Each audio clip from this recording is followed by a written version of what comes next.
Well, oh wow, that is a big dog. Mm-hmm.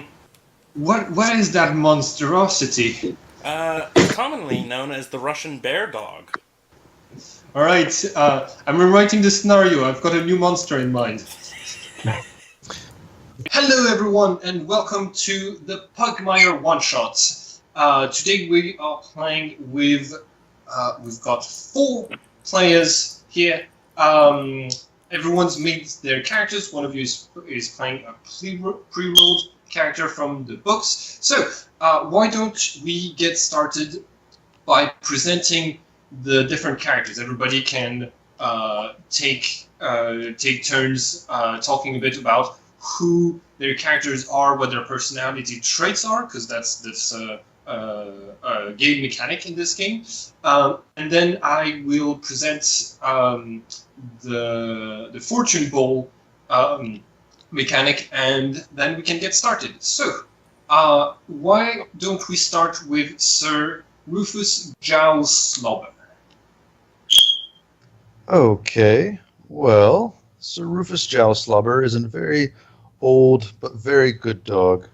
Hang on, let me find my story here. Where did it go on this damn character sheet? Go in bio and info all the way at the top. You can instead of the character sheet part.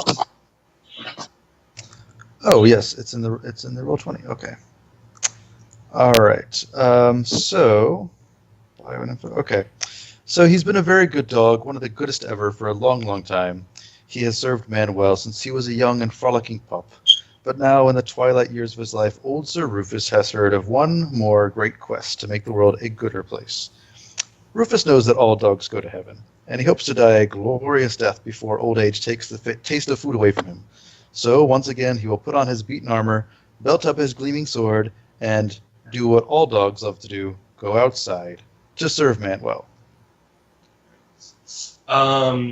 What did you select for your character traits? Ah, yes. He is going to be a leader with inspiring word or inspiring wolf. Oh no, I meant your ideal, your bond, and your flaw. Yes. His ideal is to vanquish those evil meow necromancers. His bond is to the Church of Man. He's kind of a paladin, and his flaw is that he's a little spooked by the unseen, or the ghost-like entities. All right. So after that, we have Ural Chow. Can we maybe choose someone else to go over? Because I didn't put in a bio. Neither. Oh,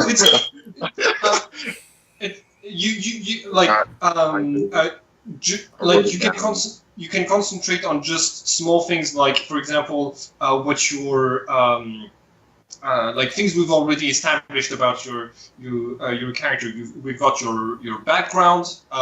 Where you were a soldier, right?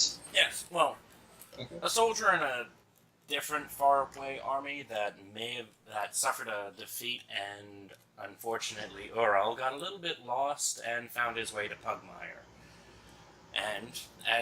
But he didn't really fit in with society and chose to remain a stray on the outside of the outskirts. All right. And you're the one who has an image that looks like more of a bear than a dog. Well, they're a bit different from where he comes from. Okay. All right. And the what about the? Okay. Did you select flaws and the other things, the personality traits? I don't see where you put them. The ideal, the bond, and the flaw. Yeah. Ural is dedicated to keeping monsters away from him, or preferably in the ground. He's still haunted by the events that caused him to travel to Pugmire, and he's an angry boy. Gotcha. Okay, good. Like that's for one shot. That's a good enough description of your character. Going up after that, we have Jack Rat's Terrier. So Jack's a bit of a scrapper, good at heart, but used to taking care of herself, doing what she has to. But, you know, the code works mostly. I'll stay on the right side of the coder man, but if it gets in the way, it gets in the way. So the pre-made character has already selected some ideals, bond, and flaws. I put them in your character sheet in the Yeah, I can see it. section that's called Other. One of them was a bond to another pre-made character, so I changed it to one of the player characters. So why don't you tell us? You can change those if you don't like them. But if you like them, why don't you tell us a bit about them? So the ideal is what is more important to me is helping. What is most important to me is helping those who cannot help themselves. The bond is kind of slightly undecided because I haven't picked a player character for it. It says, I am inspired by my bond to play a character who I secretly care for. I'll listen to the last character bio and then pick one if that's alright. Mm-hmm. Alright. And then the flaw is, no matter what, I just can't stop stealing small, tiny objects. Okay. All right, and and we also have the character of Buddy the Third. Buddy the Third, a child of four, and being a long line of just normal people. He lived a rough life, hasn't had much. It took the loss of both his mother and his uncle for him to start training on his path of being a hero. He slowly grind in a way on his path to being a hero. He has done treacherous things. He has killed his first animal. He has done several things to help his village. He has single-handedly took down bandits who were trying to take over a village. And when he was finally given the title of hero, he was vested in a duel, and he is now enraged. He thinks less of himself sometimes, and he can no longer concentrate his mind on one thing without having the anger that's beneath him rise with his ideals. So.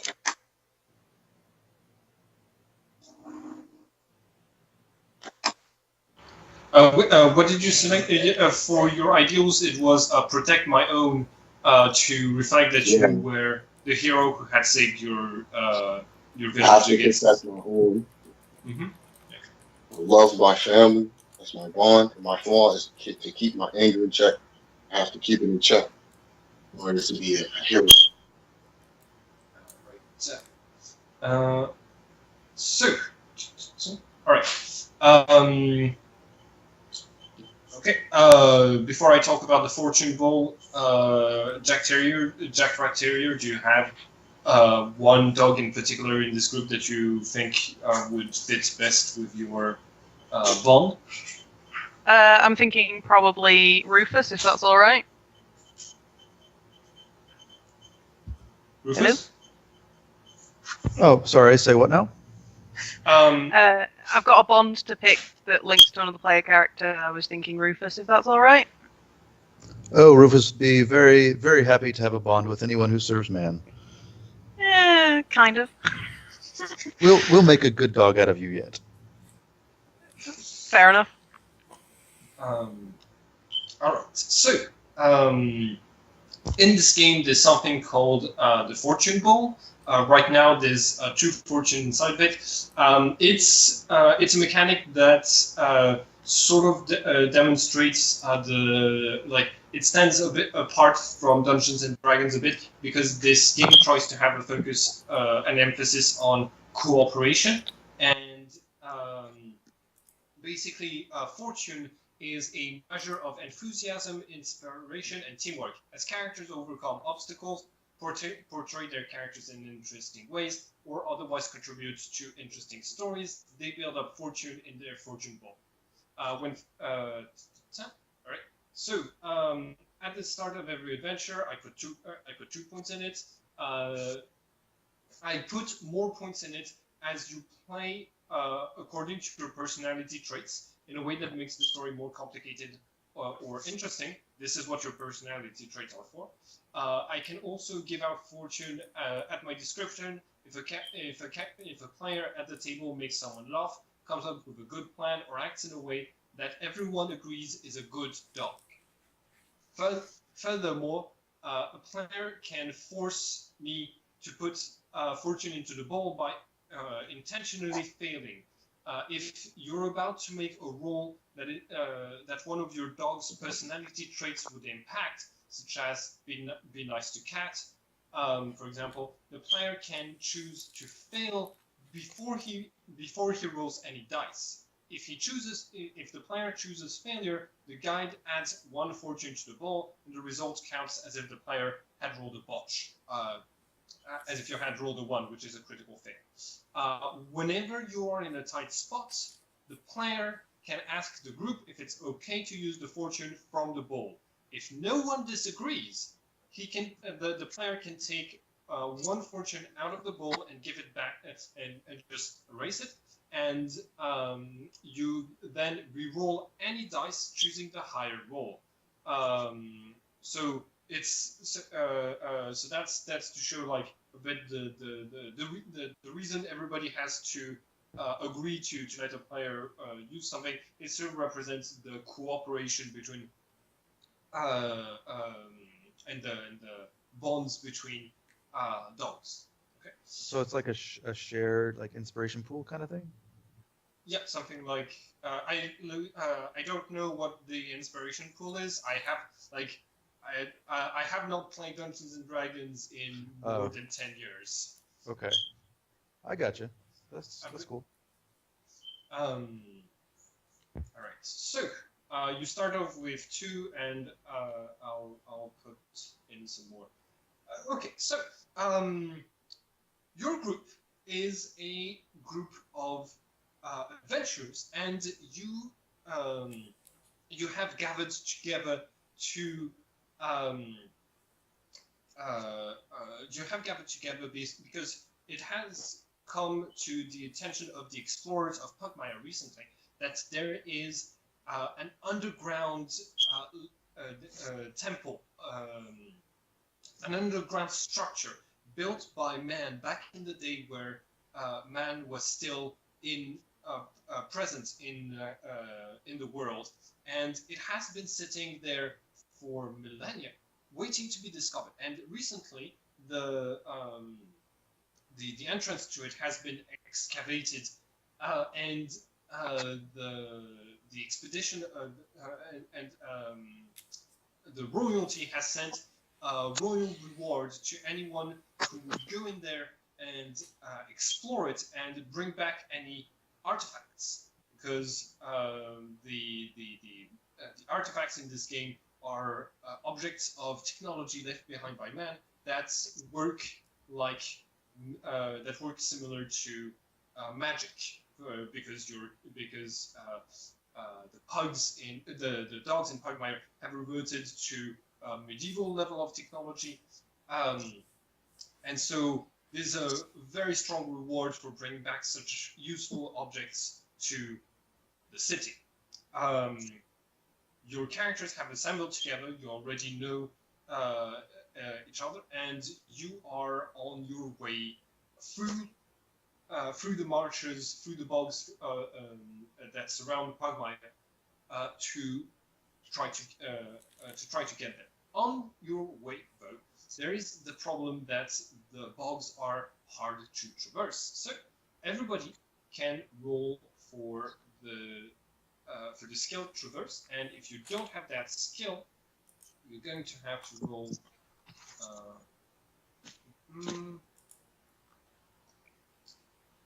I think it's You're going to have to roll Constitution. If you do have it, you roll and you have you have a +2 based on the fact that you're level 1. What skill did you say that was? Sorry. Traverse. I think you're the only one who doesn't have that skill. I do have Traverse, actually. Oh, okay. Then everybody has it. So everyone has +2 plus their Constitution modifier. Okay.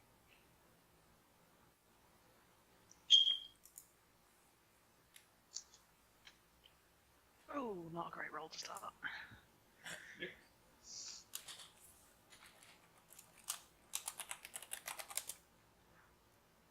I don't know how to do that.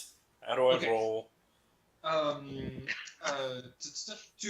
make it really simple, you can go into your character sheet, go to your ability score, and next to Constitution, all the way this way, you've got a dice icon. You can roll it, and to represent that you have an advantage, you can add +2 at the.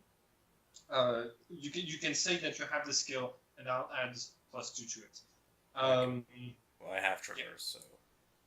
Oops. Yeah. So okay.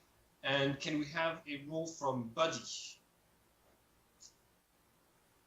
Okay.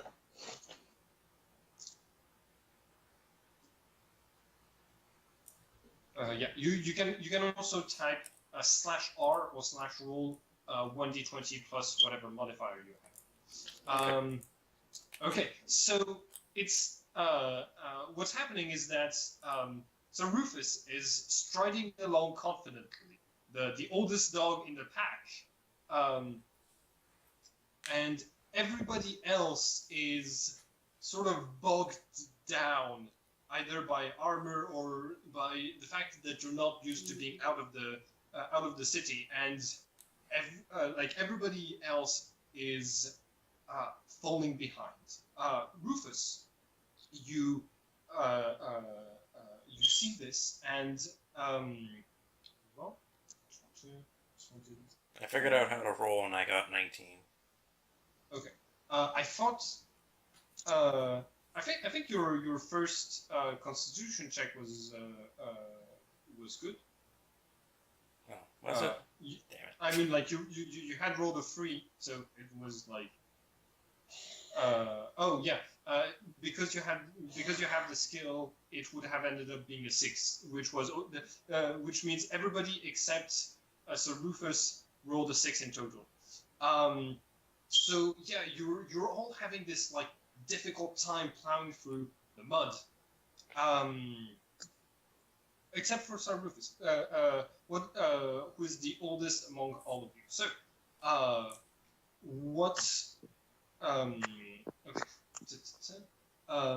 can everybody, can anyone who has the skill notice roll it? It's under wisdom, so you also get the modifier for wisdom. What, for Traverse? No. Notice. It's the second skill check. So, Rufus, you notice that there is another group coming from higher north that is heading in the same direction as you. It's composed of 4 hooded figures. The one at the front, from what you can see with your old eyes, the one at the front has a sort of weird pointed hat and is followed by 3 others whose stride matches perfectly. They all walk at the same time, and they're heading, you think, exactly in the same direction as you. So, what are your characters going to do? And behind you, the group is really slow. What are you going to do? I think you're muted. Well, the Code of Man says, number 7, fetch what has been left behind. And also, those look a little bit like maybe they would be some of the unseen that I'm very afraid of. So I'm going to double back and make sure I can help some of my friends travel at the same pace as me. All right. The unseen. They are invisible creatures, demons whose origins are unknown, but who might have caused man's disappearance. The fact that you spotted them means that they are probably not the unseen. But Oh, okay. I thought maybe they'd be invisible, but their clothes would be visible, kind of like the Invisible Man. But everything would be invisible. Yeah, the unseen never seem to have any need for clothing. Indecent. All right. I'll just double back and help my friends then, just based on the code of man. Okay. All right. So, so because of the rules that you make, by the time that you make it to the to the entrance of the underground area that has been discovered, it's the group that was striding in the same direction is nowhere to be seen. Instead, you are now in front of two metallic doors that have been pried open by something of by something of enormous strength, and inside you can only see darkness. What do your characters do now? Can I roll to notice anything in the dark? Do you have any equipment that would allow you to? Do you have any equipment that would allow you to see in the darkness? Just a second, but I think I have a torch. Mm-hmm. I have a lantern, if that's helpful. I'm gonna have to refer to the book. As for the person who asked what the current mission is, it's to go inside of that structure. It's like a dungeon, and retrieve any artifacts created by. It's been identified as something that was constructed by man back in the day, and so the goal is to retrieve any piece of technology, artifacts that could be in there. I have torches from being a stray. All right. Then yes, you can roll for notice. Okay. What would that be? Oh, that would be a wisdom check. Okay. Can I 19. roll as well because I have torches? Yeah. Oh, that's a Yeah. good check right there. I think there's no need. Oh yeah. Okay. So both of you spot that the thing that seems to have bent the metal doors apart had claws, and deeper inside you can smell this sort of smell of decay that doesn't seem to be coming from inside, but instead that seems to be a smell that has stepped in recently. And you also perceive, and also on the floor, you notice very short hair, whose smell does not remind you of dog hair, but instead something that is cleaned much more often. Sir Rufus growls.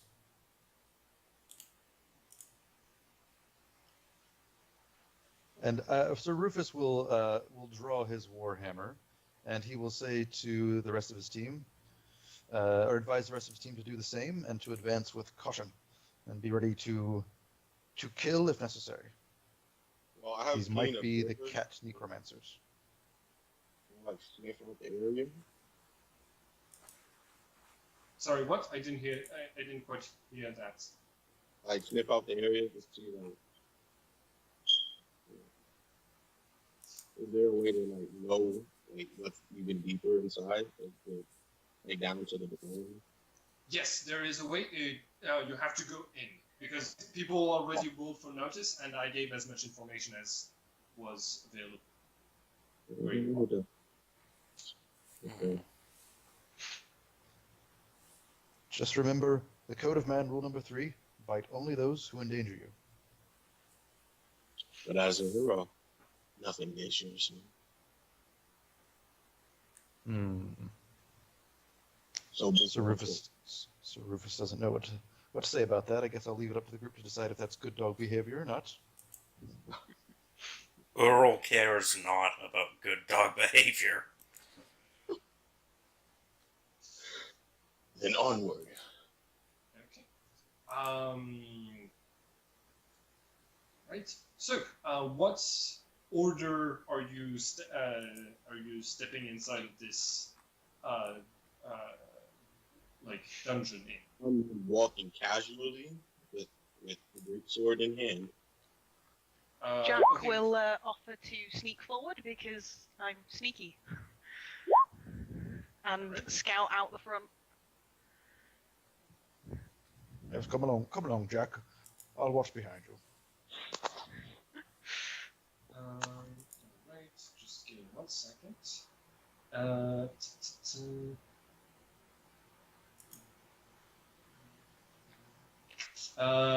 Okay, then since you're scouting ahead, could you roll for sneak, if you have that skill?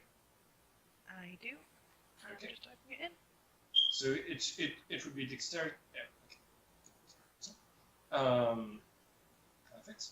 All right. So you make your way. You make your way in deeper, and you don't bring a torch with you, so that it's hard for you to see, but also it's much harder for you to be spotted. And as you step deeper, you notice that you're going to notice two things. First of all, there's the wreck of something mechanical on the floor, which looks like it's some sort of defense mechanism, something that's it could be something to keep intruders away, but it has been completely destroyed. It looks like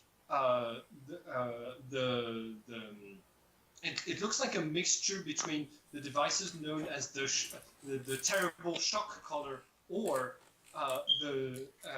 and there's also bits and pieces that remind you of the most dreadful thing that has ever been created by man, the horror known as the vacuum cleaner. And beyond those two, and beyond the wrecks of those two mechanisms, you see something that isn't as rusted and old as everything else around it. You see the shape of a dog, but it's not a dog standing on 2 feet like the rest of you. It's standing on 4 feet and on 4 paws, and it seems to be guarding the entrance through which you came, but it hasn't noticed you come in. What do you do? Turn tail and scurry back to everyone else. Okay. There's some metal things. Not exactly sure what they are, but they look pretty trashed. And it kind of looks like a dog. But he's not stood right. I'm not going there on my own. I'll let you go first, Rufus. He looks like a dog, but he's what? He's not stood upright. Oh, okay. He just doesn't look right. She could have been affected by the necromancers of Meow. Oral says it could be go in just her a mere Oral says it could just be a mere canine that wandered in after. Why would it be stood on all fours, though? Because it's a canine and not a dog. There is difference. Not all animals have been uplifted, which means there's still 4-legged versions of some of the animals. But you've encountered some badgers that weren't uplifted, but you've never seen before a dog that hadn't been uplifted. There's legends of some of your ancestors having pet dogs that weren't as smart as you are, but you haven't seen any in your lifetimes. Knowing And, this, Oh, sorry. Go ahead. go ahead. Well, I was just going to ask a quick lore question. So, regarding uplifting, is that something that, like, they're either born uplifted or not, or can they become uplifted through help?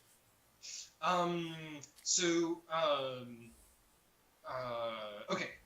Your character would have to roll for intellect for the no arcana in order to know this. If I don't think any of you have that skill, so just roll for intellect. This is difficulty 15.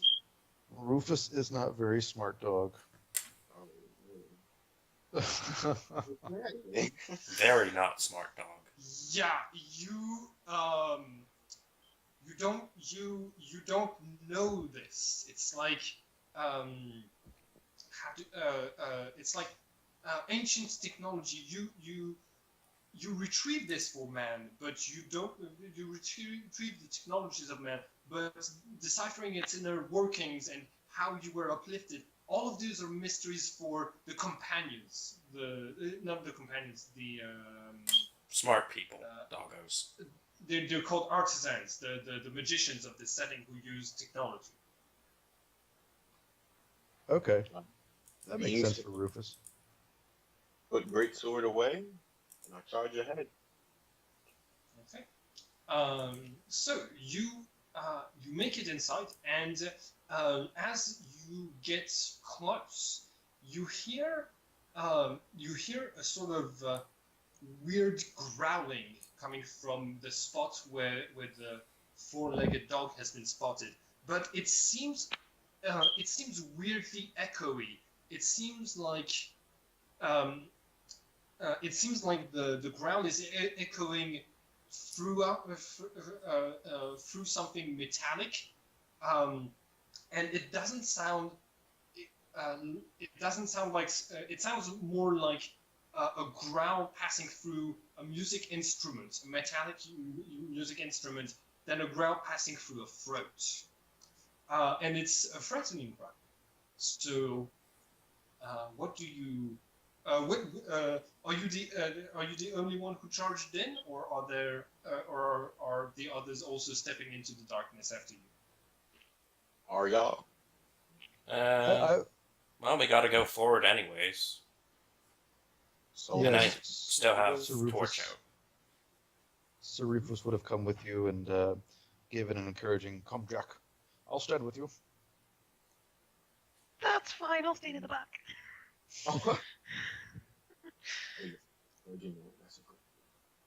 And okay, so we've got okay, so we have Uro and we have Buddy and Rufus at the front. Where is Uro? I guess I'll be in between, just behind them, and in front of Jack. Right. Okay.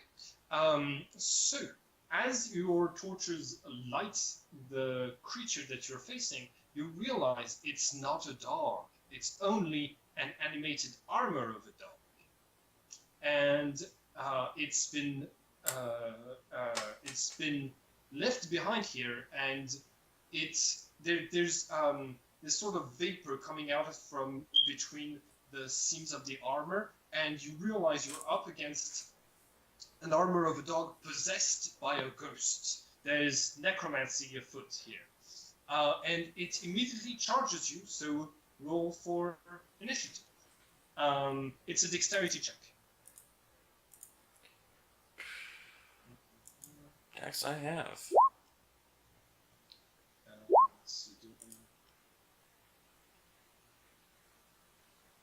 Oh, God awful rolls. That's a decent roll. sorry. Well, we're apparently more aware than the dog charging us. That's because I didn't roll the dice. I rolled one C20, not one D20. Uh-huh. That's my. Okay, yeah, but you're still. Okay, so we got everybody's initiative except Buddy. Ah. Okay. Could you on your character sheet? Do you see where the ability scores are?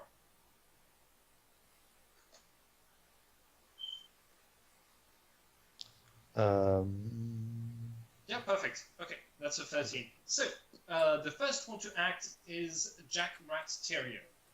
What do you do? Trying to see what weapons I have. Oh, you have a dagger and a crossbow. Cool, crossbow it is then. Uh, okay. When you roll down, it's in the weapons section. Do you see the small crossbow Yeah. is? Okay. Yeah. I guess just there seems to be like there's the attack template. Simply put, in this game, you can when you roll, you add your dexterity modifier, so you can simply roll with dexterity, and when you add your damage, if it's a melee weapon, you add your strength modifier. If it's a ranged weapon, you add your dexterity modifier again, and if and you always add +2 to those rolls since you all have proficiency in the weapons that you have. Cool. So you can just roll a dexterity check if you and add +2. Not a great roll. And his armor is higher than your roll, so you shoot a crossbow. The bolt flies through the air, but simply ricochets against the armor, not damaging it at all. Next on the initiative is Buddy. What do you do? I take out my great sword and I try to maneuver behind it as fast as I can. Okay. All right. So, because it's facing the others, it's not going to use that moment to. It has no choice but to be flanked like this. So yes, you get behind it and with your move, and you can roll, and you get an advantage. Basically, in this game, when you get the advantage, you roll 2 dice, 2 d20s, and you keep the best one of. So go ahead and roll with dexterity, +2 because you're proficient in your weapon.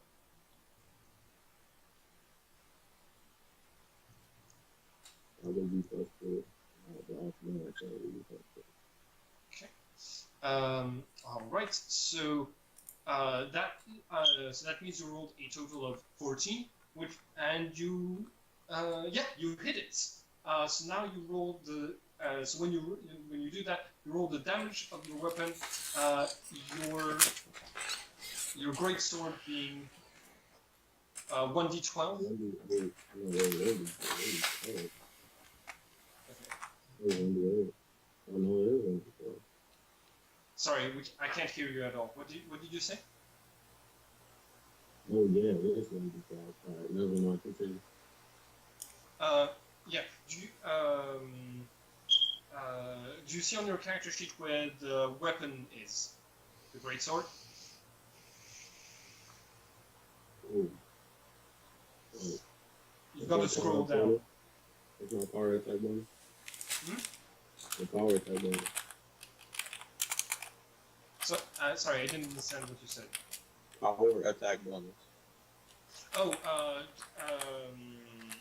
wait, did you roll to attack or did you click on the dice to for the damage? Yeah. Damage. Okay, yeah. You get your strength modifier, which is 2, but also because you have the great weapon fighting style, if you roll a 1 or a 2, you can re-roll. You can re-roll the dice. Oh, okay.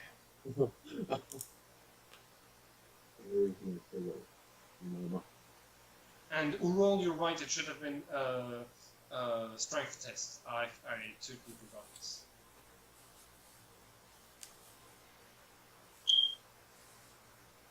My bad. But he still succeeded. So. All right. Yeah. You slash across the creature and you take off one of its legs. It makes a sound a bit like a yelp, but more echoey. But it's still standing upright and it's still able to fight. So, who next up on the initiative is Me. Yeah, Ural. Okay, so the armored living not dog is flanked by me, right? Yeah. And buddy. Okay, so I get advantage on roll. Okay. Mhm. And it will be a strength check because to attack. So. Yep. So actually, like it's sort of unclear. I did like the game isn't exactly like specific about this. Did you take into account the fact that you have your proficiency bonus with your weapon that gives you a +2? Nope. It only gives me my strength bonus, so just add a +2 to the 11, which is the highest, which would make that 13. Yeah, that is sufficient to hit the animated armor. Roll for damage. Okay. Just grab a 1d8 here. 8. And I have a strength bonus of 3, so 11 damage. Then, okay. You tear a hole, like you slash a hole across its metallic face, and you see that it's starting to leak green gooey ectoplasm on the floor. It seems really damaged, and it's like less and less able to move, but it's still alive, which means it's the initiative of Sir Rufus. All right. Well, quick question: is there a mechanic like there is in D&D where if you happen to, I don't know if I will, but if you happen to get the killing blow, you can choose to make it unconscious instead of outright dead? I haven't seen a mechanic like this, but this creature doesn't exactly have an unconscious state, since it's a ghost possessing possessing an armor. It doesn't have the function, the biological functions to be unconscious. Well, Rufus, given that artifacts are from the human world are really prized, he will try to do that anyway. Although he doesn't know he won't be successful, but he'll just whack at it. This does not have the look like the rest of the technology around you of something that is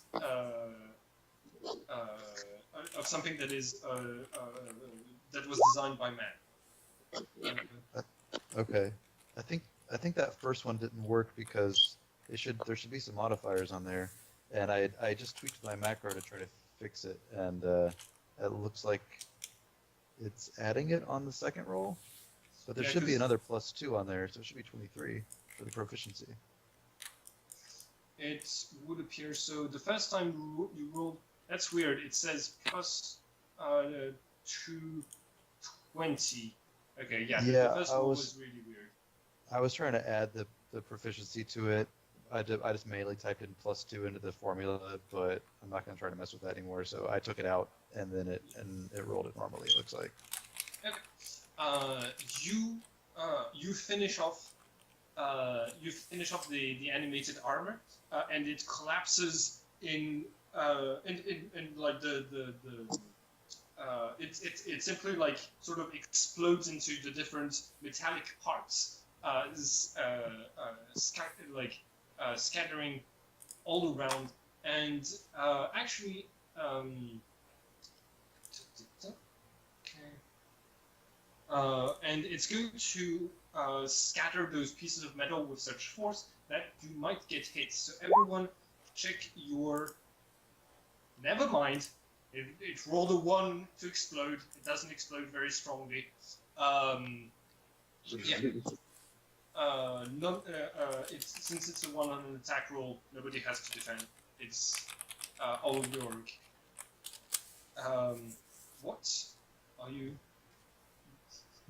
Rufus will just stand over it, just kind of going, "Urgh, urgh, urgh," and drooling and say, "And stay down with foul mimicry."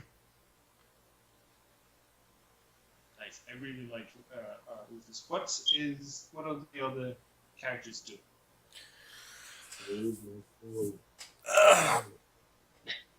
Oral says, is that all? So this one is for the warrior.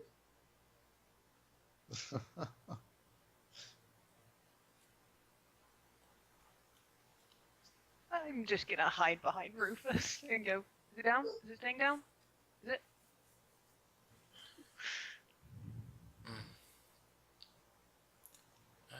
Stop your hiding. We are heroes. We are the heroes. We shall not hide. We shall survive. Heroes don't stay alive very long if they're not careful. Wasn't there a... Rufus is going to put his paw around Ural and nod in agreement. Wasn't there a big metallic thing in the room? Yes, there's the scattered remains of what look to be defense measures, but you unless you can't know what it is very well unless you roll unless you roll. I don't care what it is. I want to know, does it look like it was torn apart like the door was? So, notice? Give me 1 second.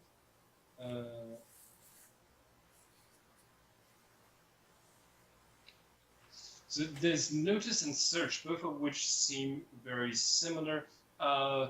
But search is when you're actively looking or smelling for clues or hidden items, as well as deduce what you might find. Yeah, so it's a wisdom check, and if you don't have the skill for search, you don't have the proficiency bonus, the +2. Okay, I'll roll for wisdom to search the giant metal thing. Can I assist him on that so he has advantage? Can Rufus do that? Yeah. Could Rufus just do it outright because Earl just sees a slab of metal and thinks nothing of it?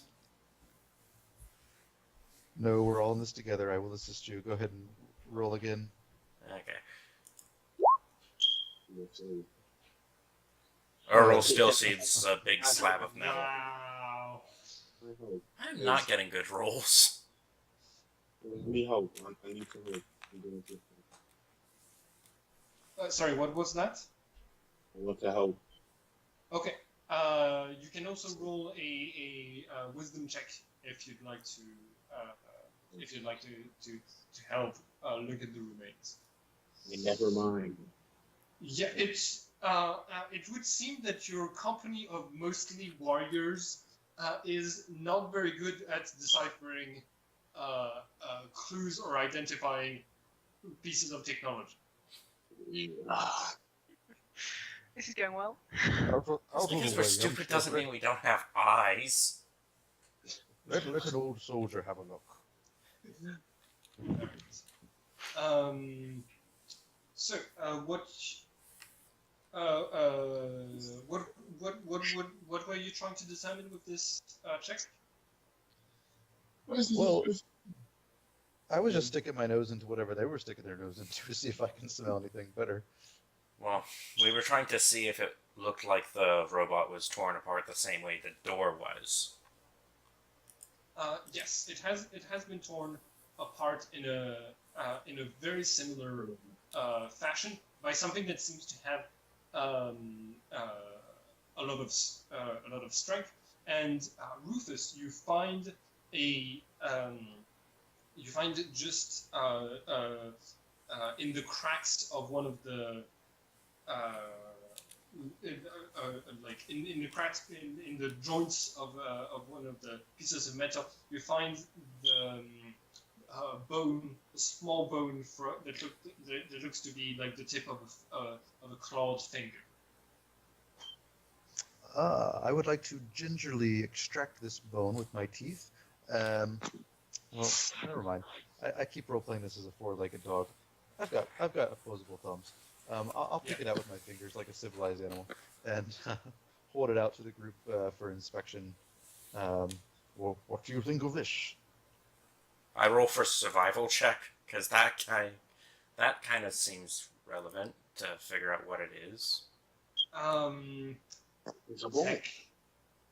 Technically, I think it falls under no nature to because it represents your character's ability to recall information about terrain, plants, and animals that would fall under this. Survive is more about tracking, hunting, and identifying signs that Okay. enemies live nearby. Okay, so if it pooped, I could roll for survival. Sorry? If it pooped, I could roll for survival, but Exactly. can't tell from Exactly. bone. Okay. Well, Oral says, whatever's managing to rip through giant doors and mechs, I don't think we have to be too careful about it sneaking up on us. Yes, but we are warriors. Less warriors, more the fact this thing's going to be pretty hard to miss, even with our apparently poor eyesight. This one doesn't need to be. Well, his suspicions immediately always go to either the necromancers of Meow or the Unseen, who don't have bones to his knowledge. So he's just going to do a nature check to see if this is a cat bone. Yeah, go ahead.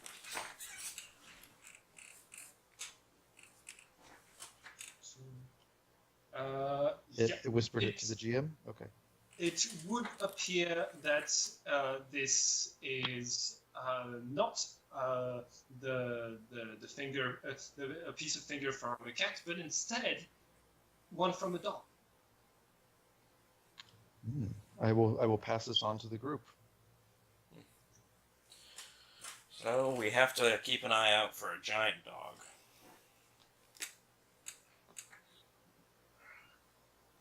While everyone else is digging through the machinery, can I dig through the exploded remains of the armor? Yes, absolutely. See if there's anything interesting or stealable. Roll for search. It's under wisdom. If you don't have the skill, you just roll for wisdom without the +2.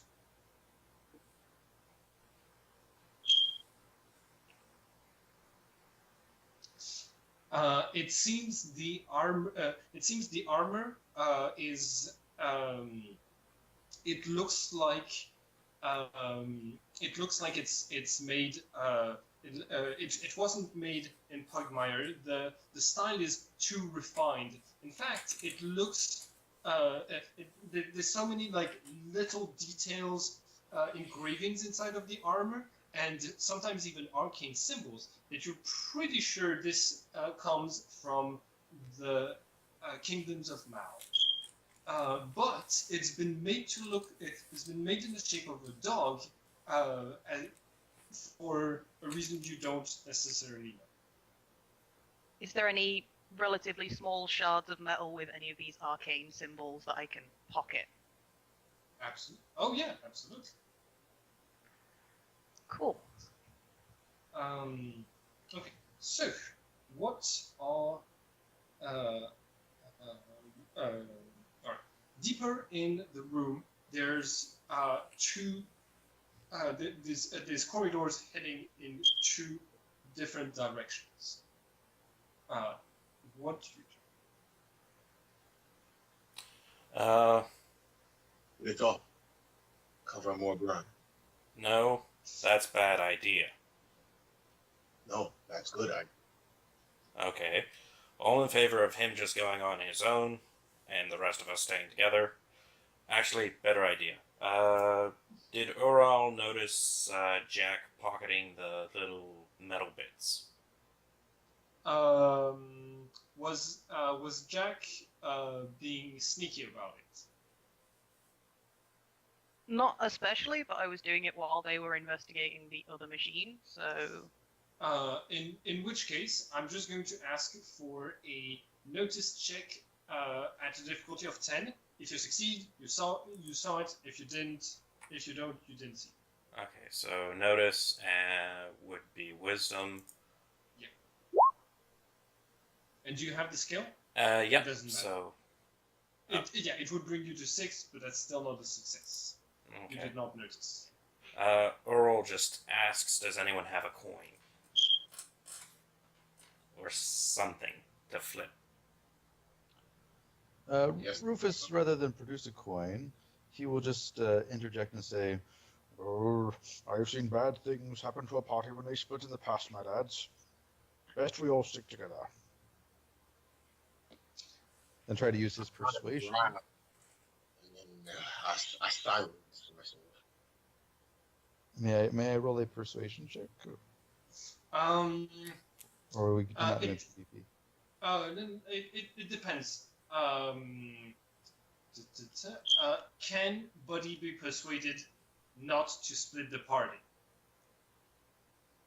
No. No? There's nothing that could convince him not to split up for safety. Because that hero's heart. Okay, even if the game master says, please don't split the party because this is a cliche, and I'm just going to some dogs are going to die if this happens. Then maybe, yes. Okay. Can Ural give advantage to Rufus for the check since he's in agreement with Rufus? Absolutely. What do you say to add to the persuasion? Since Ural has a soldier's background, he relates a story about a fool who wanted to show how great a soldier he was. And when we caught up to him, he was disemboweled in a dead end. Okay. That gives you. Rufus will shake his head sadly and commend the deceased soldier's soul to the good man above. Go ahead. You can roll plus your charisma modifier to persuade. Okay. With advantage, I guess. Yeah.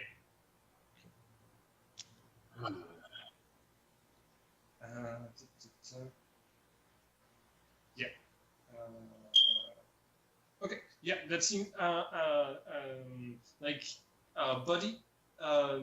If you want to resist, I suppose an opposing charisma check would be in order.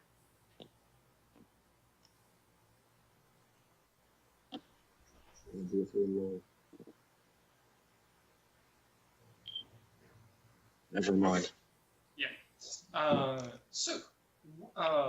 Where is the unified party going to head towards?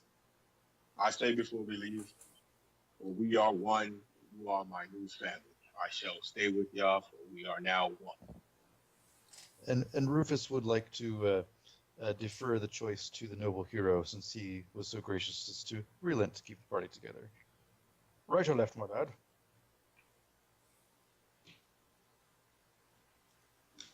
I think he means you, Buddy. Mm-hmm. What do you say? Rufus would like to give the noble hero Buddy the choice since he was so gracious as to keep the party together, and he asks you if you'd like to go right or left. Let us go right, for I am right. So,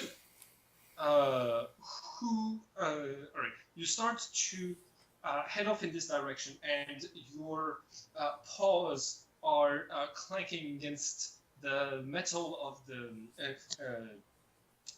the corridors you traverse. Every now and then there's a light sizzling on and off above your heads as you pass by, and a light that does not seem to be coming from the sky, but instead from the wonders that are present around here. And which order is the party going forwards in?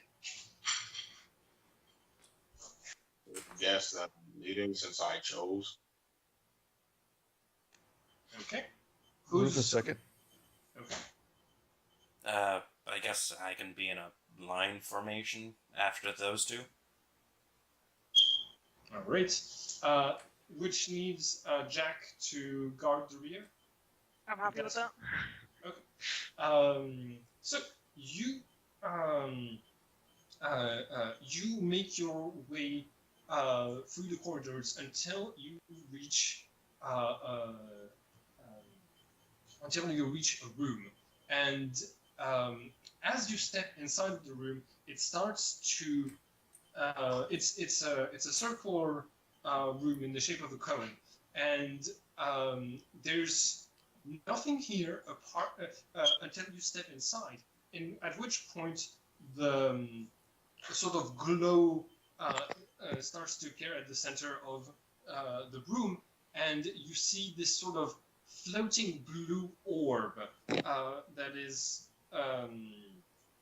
with a strange arcane symbol in the middle that is simply there in the middle of the room, and there are no other entrances.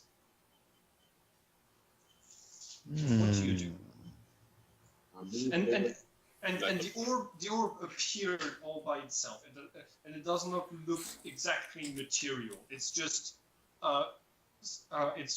made out of light. Oral points out that we're not arcanists or anything like that, and since there's nothing else in this room, I suggest we go back and check out the other path, since this seems above our pay grade. Does the symbol look anything like the ones that I saw on the dog armor? They seem.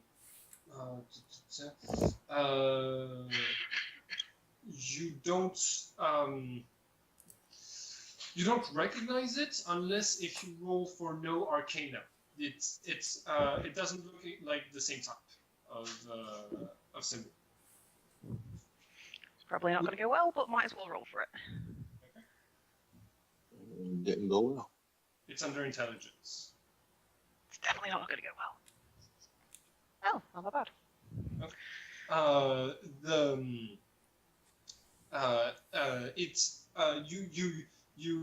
You've seen this symbol before. It seems to be the symbol for activation on a lot of artifacts of man. So it's the on button symbol. I'll pass on that information to everyone else. So an on button in a weird conical room.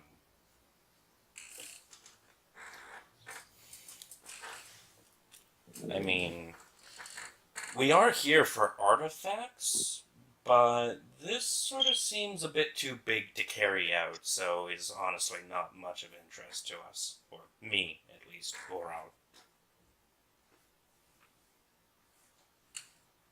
I would say Sir Rufus would also feel the same way in terms of just he's a simple-minded dog. He knows what artifacts are like, and they're small, and they can usually be carried in his mouth. So this also seems smacks of the unseen, and he's not too keen to investigate that unless he has to. And step back. Is kind of one hinting towards, leaving. Mhm. Kind of hint towards the party that we should leave. That this is our time. Great.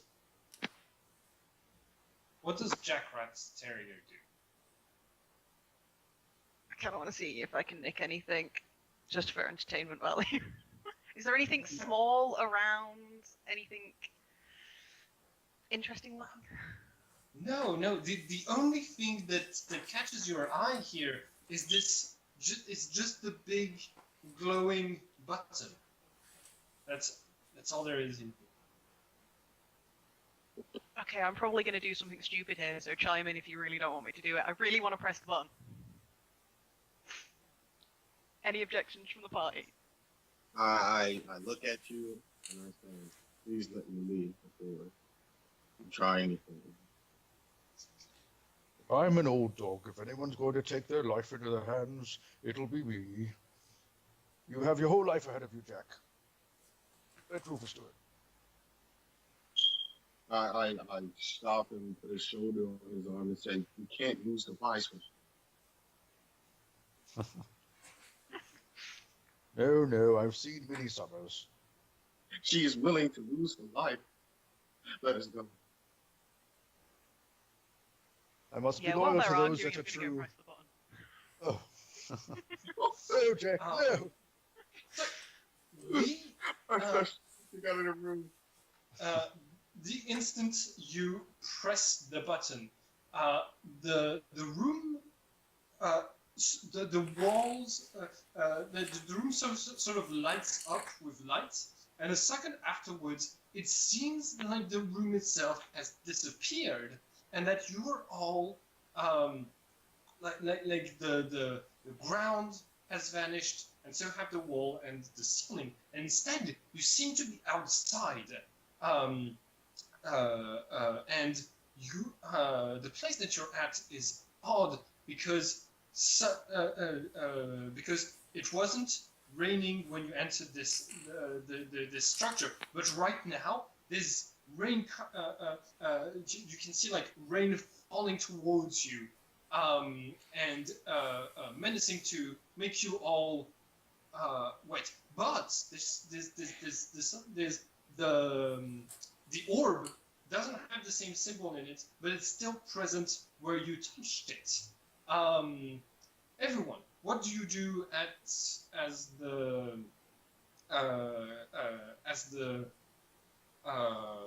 as water starts pouring from above? I just look at Jack and says, as a warrior's death, I shall soon myself out. I'm just going to flip my hood up and kind of look a little sheepish.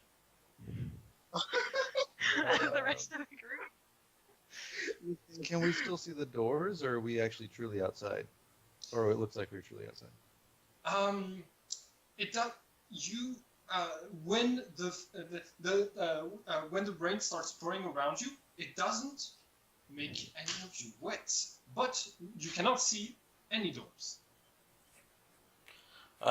Ural asks Jack, since you figured out that it was an on button, could you maybe check the button again to make sure it's not a now you die button, and it's merely an off button? What does the button look like? Oh, the glowing orb doesn't have any symbols in it anymore. I thought it had a different symbol. Nope, the symbol simply vanished. Oh, good. It may be that we've all died and gone to man heaven. And Rufus looks around, half believing that this might be true. Ural points out there are no men around here, therefore it can't be man heaven. It's a very good point. Maybe if we explore. Maybe we stay here. Ural... Can I? Go ahead, Jack. Can I vaguely remember where the walls of this room were and kind of walk to where one of the walls should have been and see if it's still there? Alright, do you walk with your paws outstretched? One paw outstretched, the other one with a dagger. Okay. You end up touching one of the walls indeed, and as you push against it, it seems like your vantage point seems to move in the direction. Like all of you, it seems like the vantage point moves in the direction in which you're pushing, to the point where when you take your paw off, you're now. The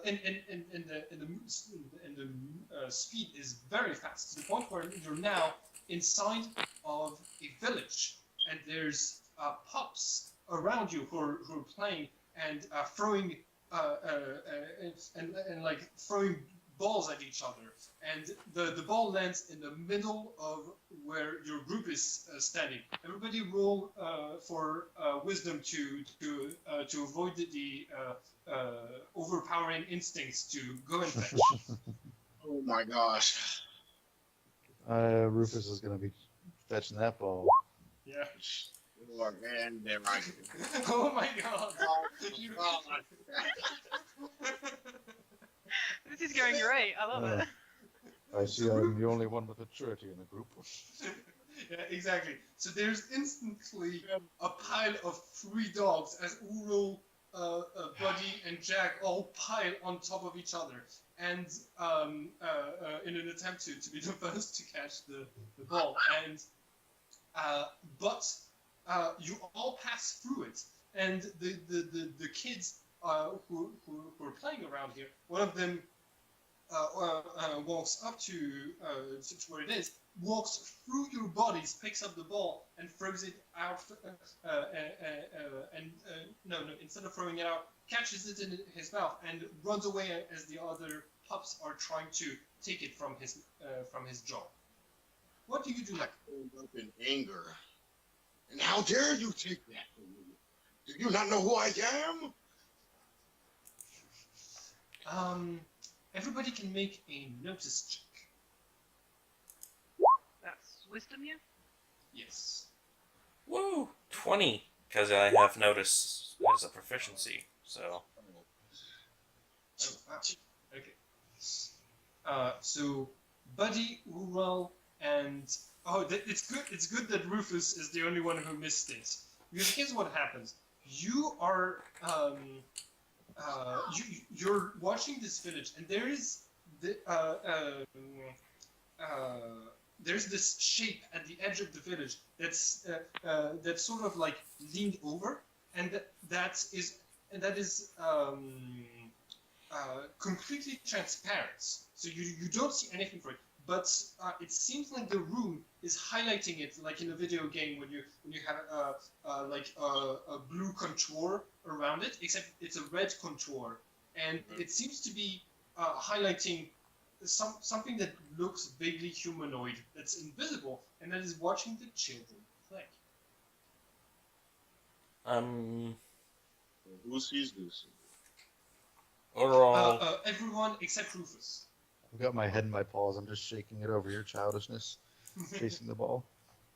What would I roll to see if it's I guess it'd be like roll no Arcana? Yeah. Okay. Yeah. Okay, so... Because Or history, but like I don't think any of you have know something skills, so it's always just an intelligence. Yeah, okay. Oral tries to rack his brain to see if that's a demon. Okay, yep. I'm giving you advantage on this one, so you can. Oral is dumb as rocks. I'm giving you advantage. Okay. You roll it because it's. That's a 20. Perfect. So yeah, it looks like this room shows the unseen, because you haven't heard of anything that was that was invisible like this, apart from the unseen, the menace that tries to that's been attacking dogs for generations. And the highlighted creature gets up and it turns towards you. Oh. And it seems, and while you're looking at it, it seems to be looking back at you. Oh. Well, Can that Rufus see it at this point, or Hmm? can Rufus see it at this point? Since all my friends are looking at it, and I may have looked up by now, or am I still? You spot it. Like you can see it like lurking at the edge of this, and it starts to walk towards the village. It Rufus starts starts to walk whimpering. towards you. I immediately start walking towards it. Okay. I think Buddy, you walk towards it and you bump your snout against one of the walls of the room that you're in. Are you sure? Yeah. Huh? No. But by bumping, you move the room. You move the vantage point of the room much closer to it, and it's now in your midst. It's now among you. The highlight, the red highlight is in 3D. In the middle of your group. What do you do? I sneer and a little Oh, it's there, at last. Kind of look back and to my friend. What shall we do? The highlight seems to be turning its head, observing each of you in turn.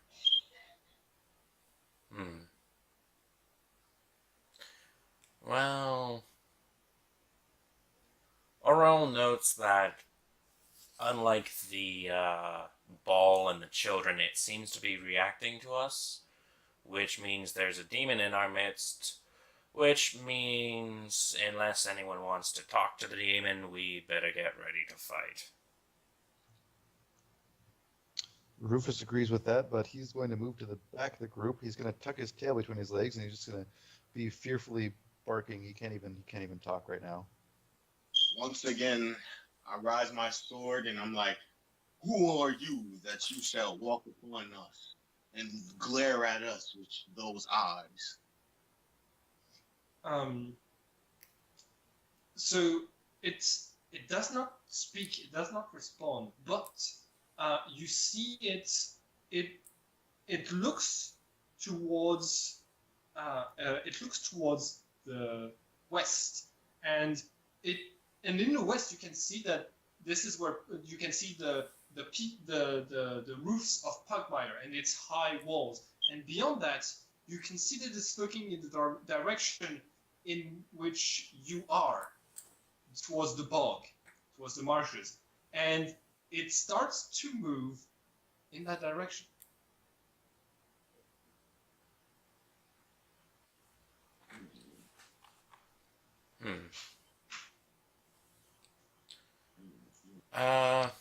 Oral rolls to attack it. Actually, Okay, go ahead and roll a Strength check. Yeah. okay.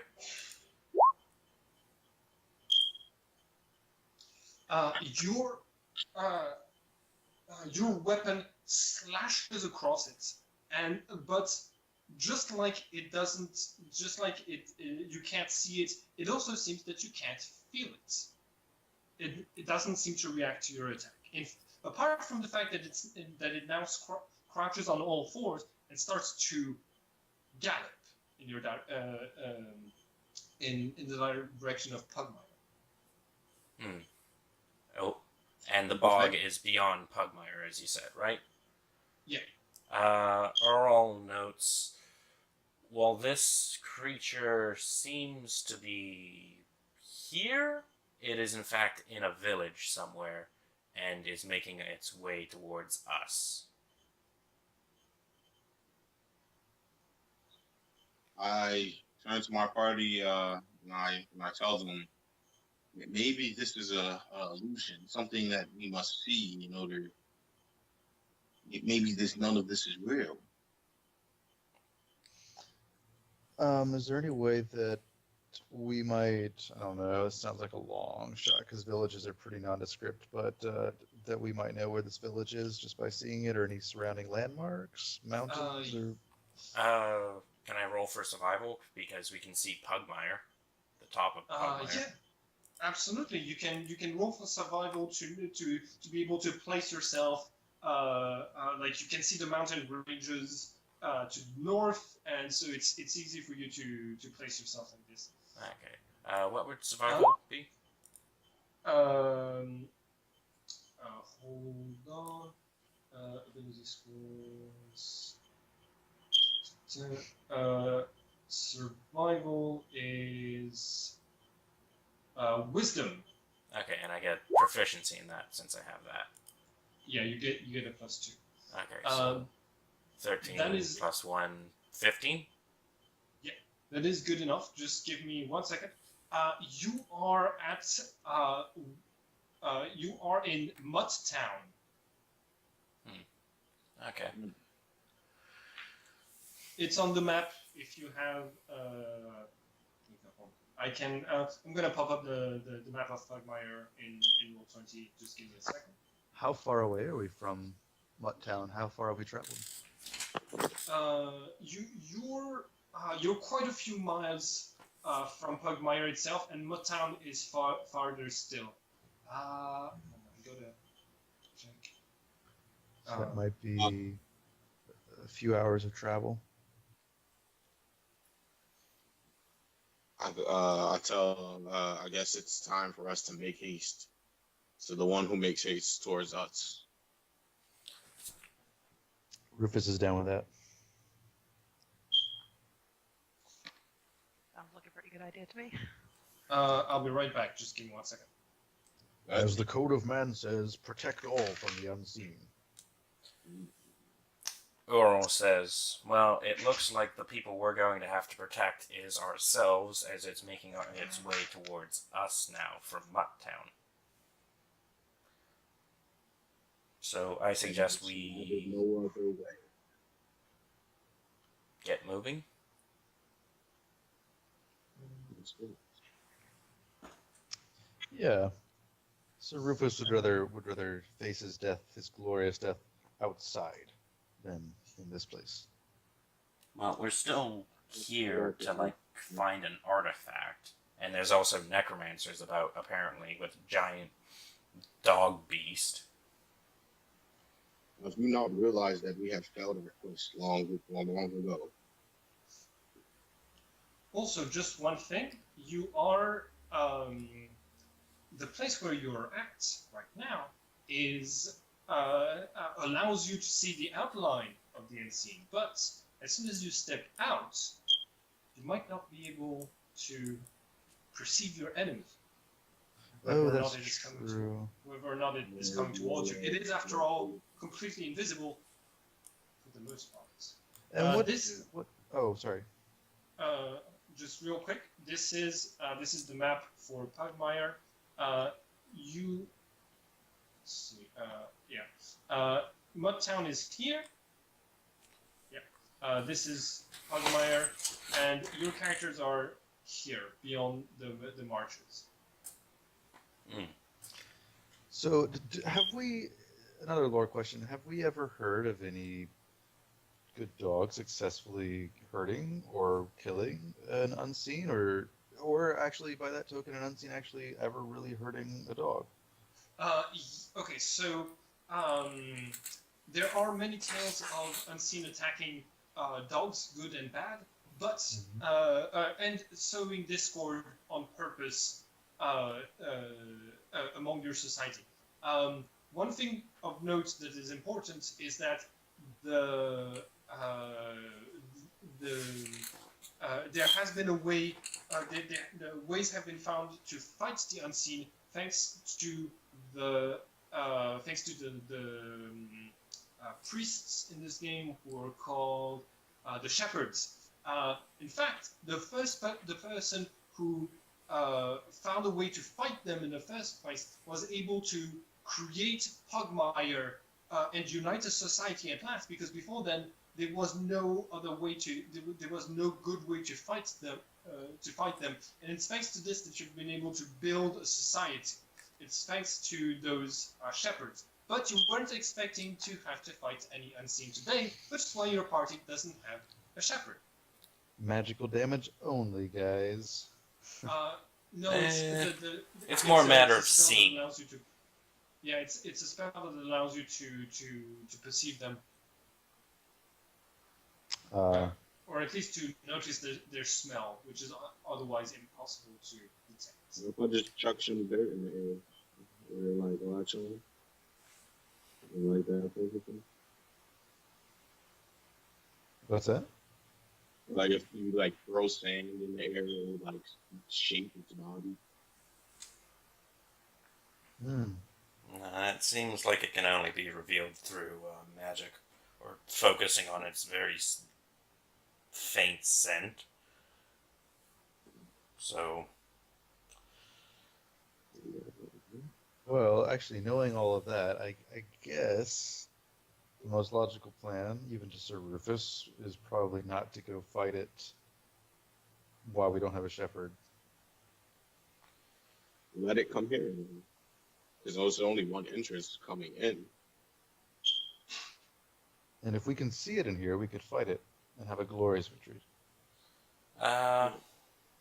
Earl says that, well, we're in this cone view thing. It was able to see the demon while it was outside. There's no telling that it'd be able to do that while it's inside the cone, unless we were somehow able to move the cone to where we are. I think we're still in the cone, yeah? Yeah, we're in the cone, but we need to move like where the cone's displaying to where we are, so that it basically matches up to the room. Oh, because otherwise you're thinking that this unseen is going to basically go off the screen. In other words. Yeah, and it won't be able to detect it while it's inside. All of that is far beyond Sir Rufus's understanding, but he's happy to go along with whatever plan you want. Okay. Since I have survival, and I know that it's in Mutt Town, should we start pushing on the corresponding wall to try and bring it over to where we are? Yeah. Actually, can we still see the demon outline in the cone? Yep. Okay, and it's running towards us? Yep. Earl suggests that this seems like a problem that can be for a later time. In the meantime, we should probably get out of here and go down the other path.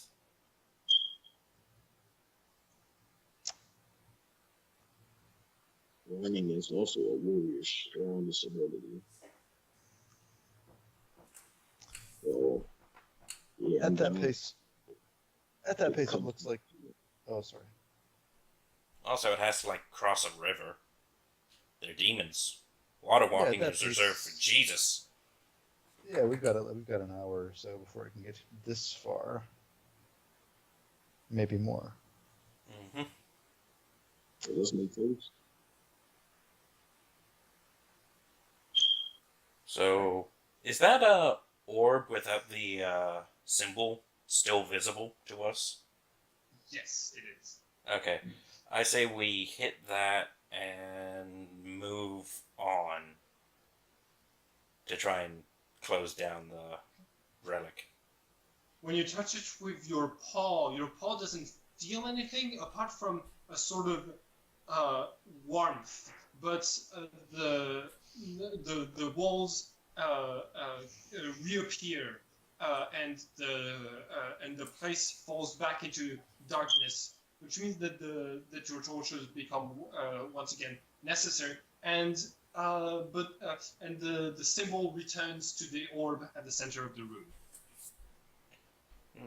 Okay, then. I guess we need to pop torches back again and head back to the fork. You head back to the fork, and as you make your way through this place, as you make your way in the corridor on the left, you come across a room, and this room has okay, so I'm going to try to describe it with vocabulary that your characters could understand, that your characters would know, not the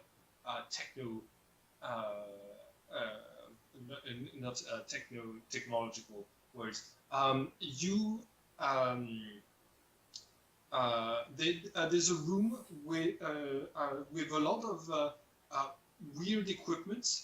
Most of it looks like glass or plastic. Plastic is what you use for to create your coins in this game, because it's a rare substance that's associated with man. And So this is like gold to us. Yeah. This is Okay. you are in what is like sort of a treasure room, and all of this equipment you don't know exactly what it does, but there is also 4 metallic sarcophagus at the back of the room. Each of them has a sort of circle towards the head, and they unlike the sarcophagus in which your people are buried in your churches. There's nothing to contour to suggest what body would be inside, and there's another door beyond. There's another door beyond that that leads deeper inside of the complex. What do you do?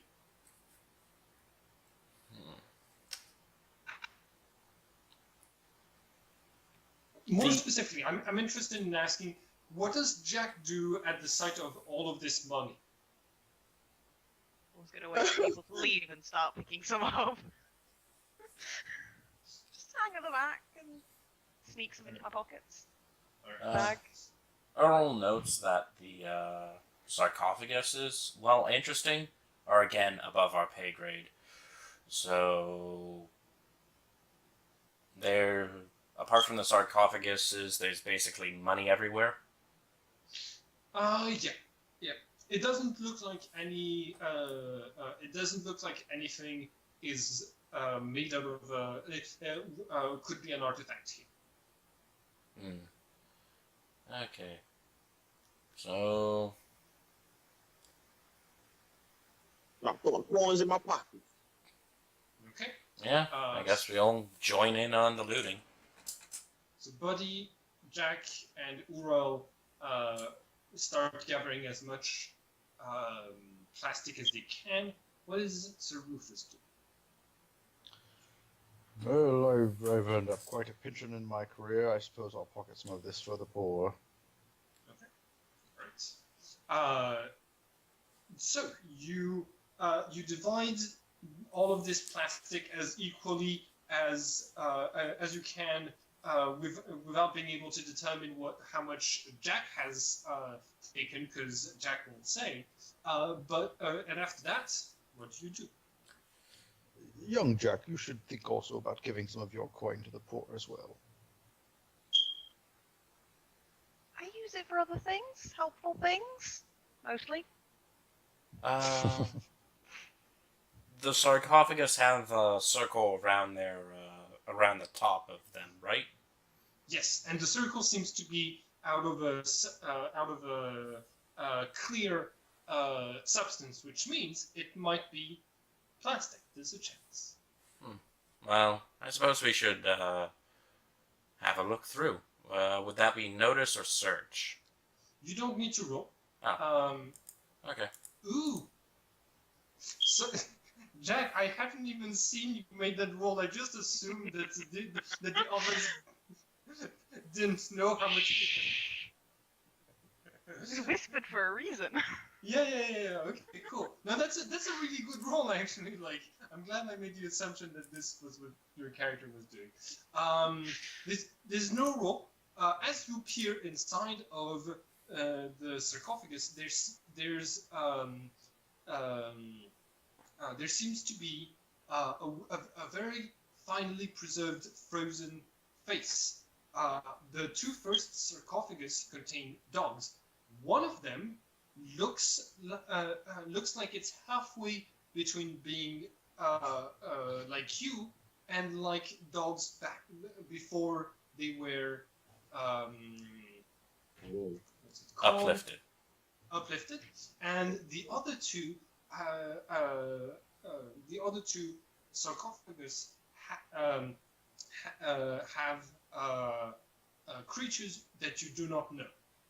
You don't know what they look like. You don't know what they are. One of them seems to be like a man with a short snout and very hairy, and another one looks like you, except covered in green scales. At least for what you can tell of the face. So are these sarcophagus hooked up to anything? To, like, they might be advanced tech?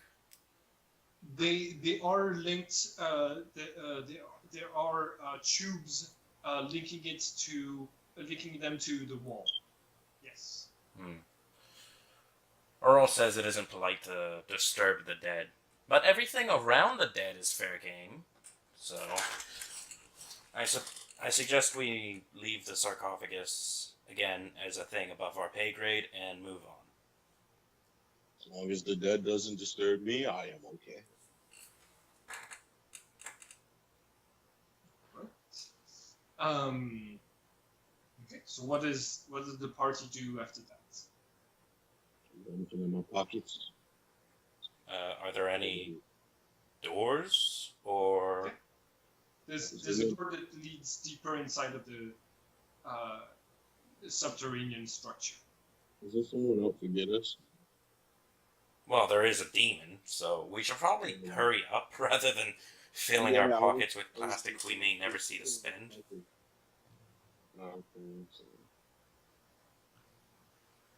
Well, if you're all quite finished, I suggest we press forward. Yep.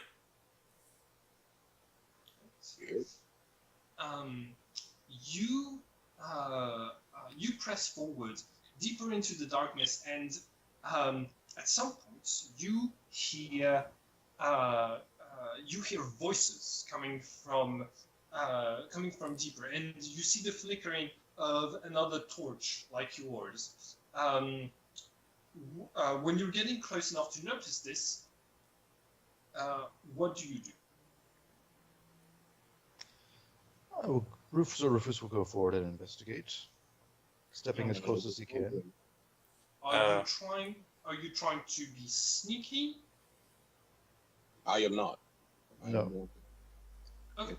All right. So as you get closer, both of you are wearing clanking armor. So the voice hastily says, "What was that?" and then falls silent. And what does his voice sound like? Did it sound like a necromancer from the monarchy of Meow? You don't know about what exactly how the necromancer sounds as opposed to everyone else, but you have there is a purring quality to that voice. I will draw my weapon and step forth and say, "It is I, Sir Rufus Jouslubber of sorry, what's the name of the city again? Pugmire. Pugmire. Declare yourself." There is a hissing noise and the command, "You get over there, defend me." And you don't hear anybody declaring themselves beyond that.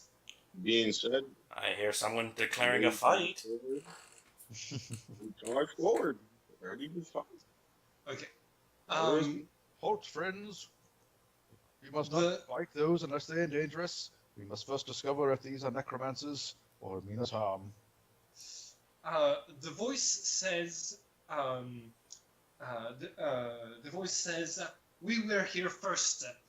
In the name of my honored kingdoms, I claim this place as belonging to the kingdom of Mao. Surely, I hear there's one of you.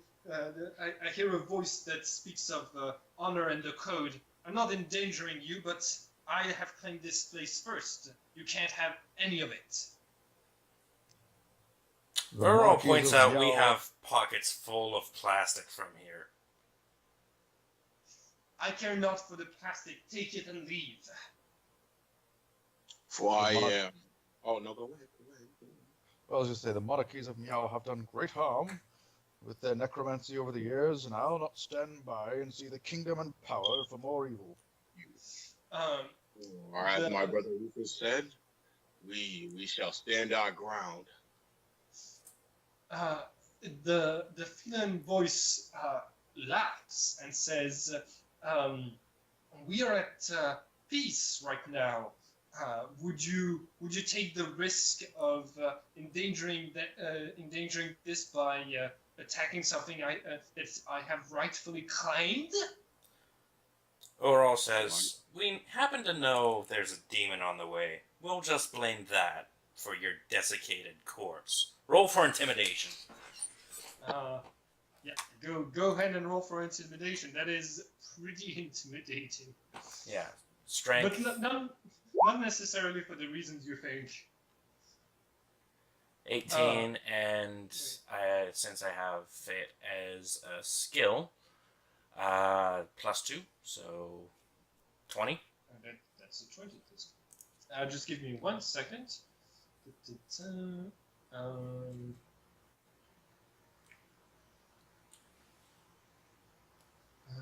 Yeah, I've got a modifier.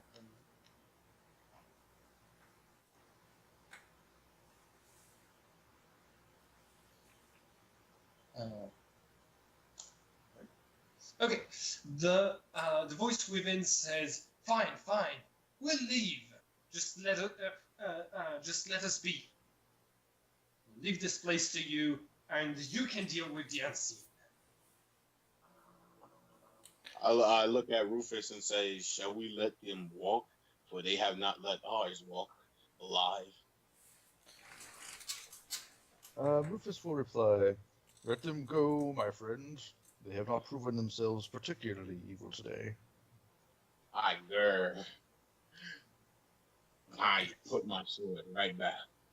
Now, remember, if you act according to your flaws, you can add more fortune to the fortune bowl in order, which can be used later. So I'm just saying that's always an option.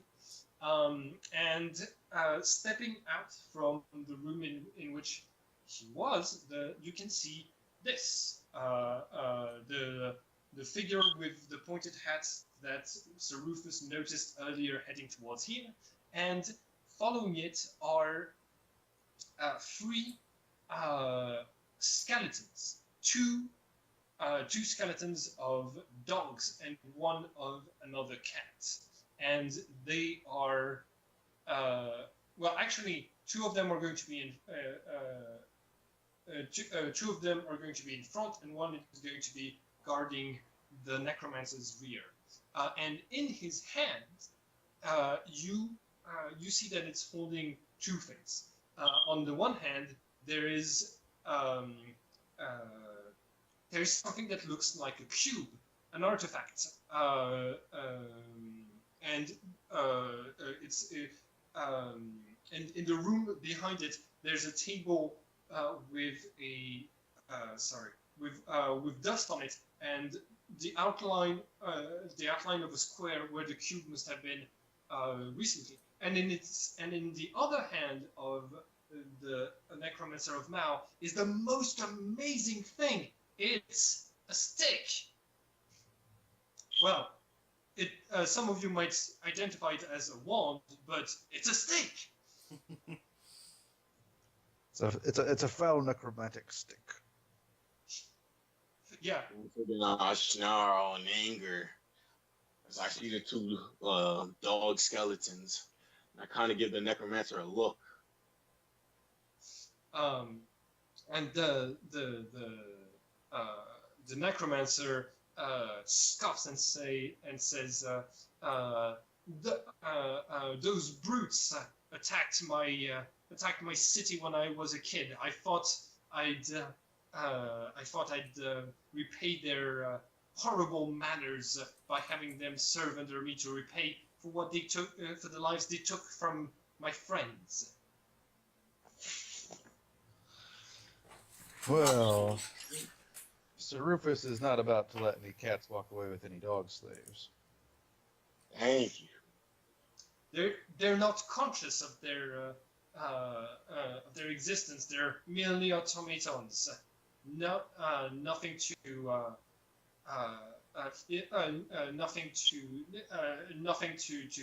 fuss about.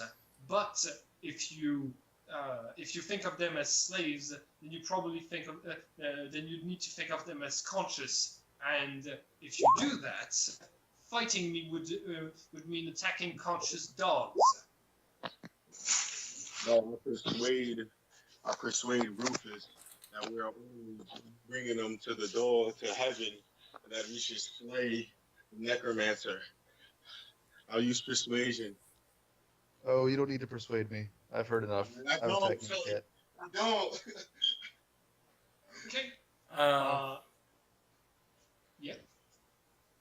My anger got the best of me. Yay.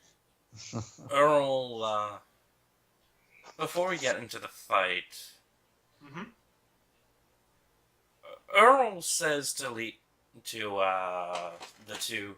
leave him alive enough, because I have a question for him.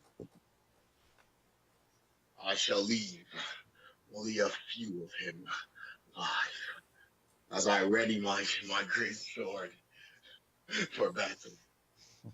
All right. Everyone, roll for initiative. And oh, damn, they have horrible initiative. I keep... Oh, dexterity. Yeah, it's a dexterity check. I'm going to assume that Jack is still at the rear, like last time you were walking through a corridor. Yeah, at the rear, and if there's a chance before getting into initiative, can I hide behind anything other than the other dogs? Well, presumably you're still out of sight if you're behind everyone, because we kind of rushed ahead. Yeah, but if they come round enough to see me, I want to be hidden.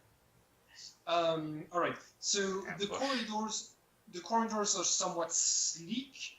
There isn't a lot of places to hide behind.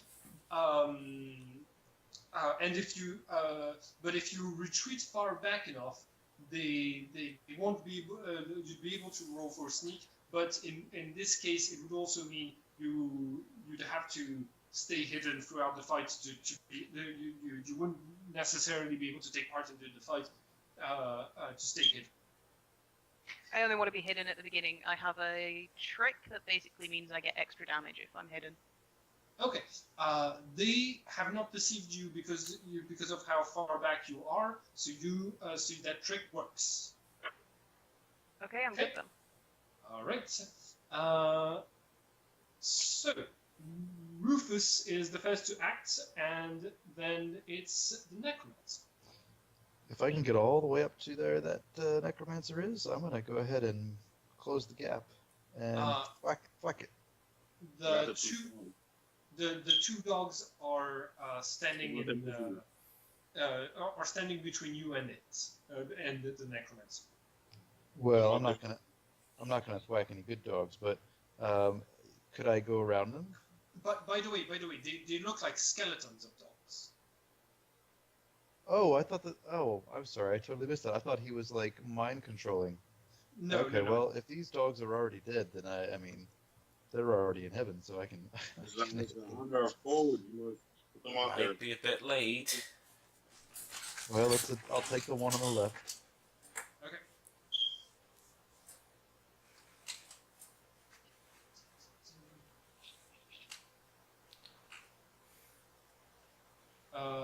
That's 20 and 11 damage. Well, Alright. 22 because proficiency, but yeah. Got it. That is enough for you to strike it. Where do you attack it? I'm going to bop it right in the middle of its skull. Okay. All right. Okay. Yeah. You completely crush its skull with your attack, and the scattered and pieces of bone scatter on the floor. But it keeps moving and keeps attacking, and it has one dagger in each hand, and is going to attempt to stab you with it. With it. Okay. So. Just gonna cock my head. Expand. Okay. One of them is going to attack you, one of them is going to attack Buddy, and one of them is going to attack Ural, because there's 3 skeletons. Okay.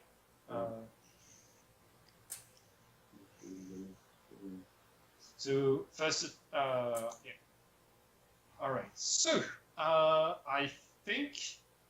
okay, so first attack was against Sir Rufus. What's your defense? What's your armor? 18. Okay. Second attack was for Buddy. What's your armor? 16. 16. 16. And the last one was for Ural. What's 15. your armor? Huh? 15. Okay. All of you get hits.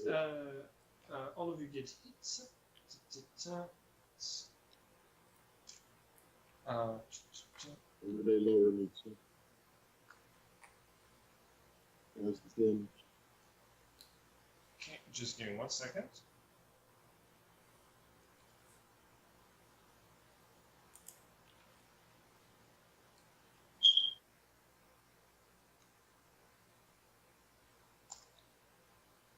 Okay, Rufus, you take 2 points of stamina.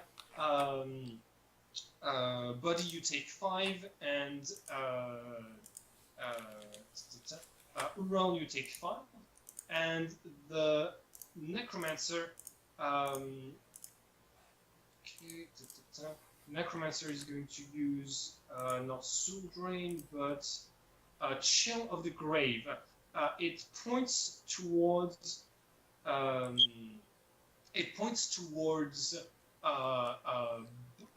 Buddy, and Buddy, you can feel this sort of like cold creeping up on you from the soles of your feet and along your spine, and you suddenly feel very weak. You can roll a saving throw with your Constitution. Difficulty is 14. And if you succeed, you will not. You won't be affected by this. But otherwise, you will do only half damage on any roll that you make. And yeah, you fail. So you. I'm sorry. How much damage did poor Rufus take? 2. 2. Oh, You got hit the First most one. assuredly, yet got the least damage. what can I say? Man loves me. So, Buddy, you're going to do half damage during this this turn. Oh, I just realized something. You in this game you can say "Oh man," and it's the same as saying "Oh God." Man, damn it.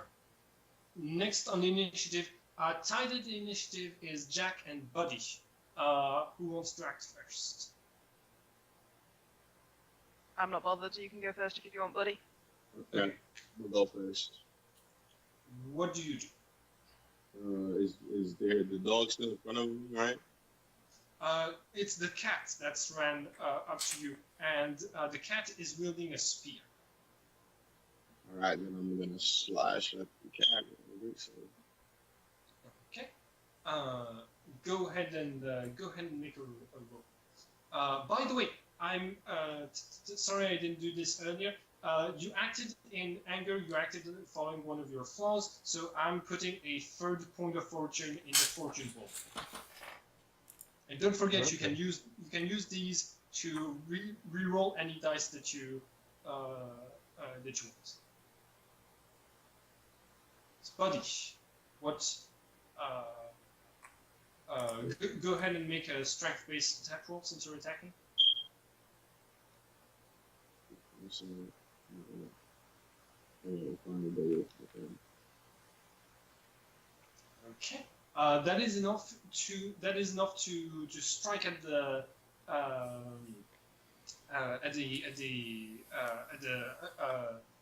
undead before you.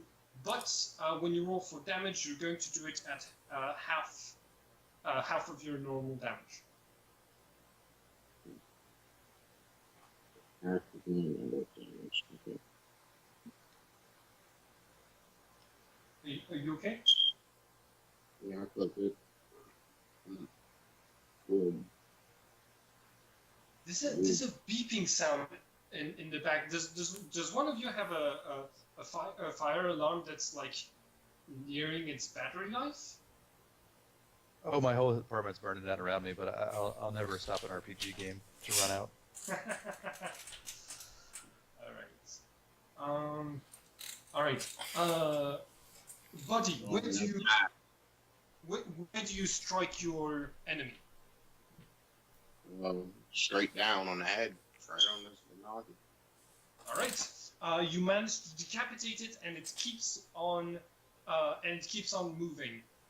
Also, you can make a new Constitution check to resist the effect for the next turn, and it's still at a difficulty of 14.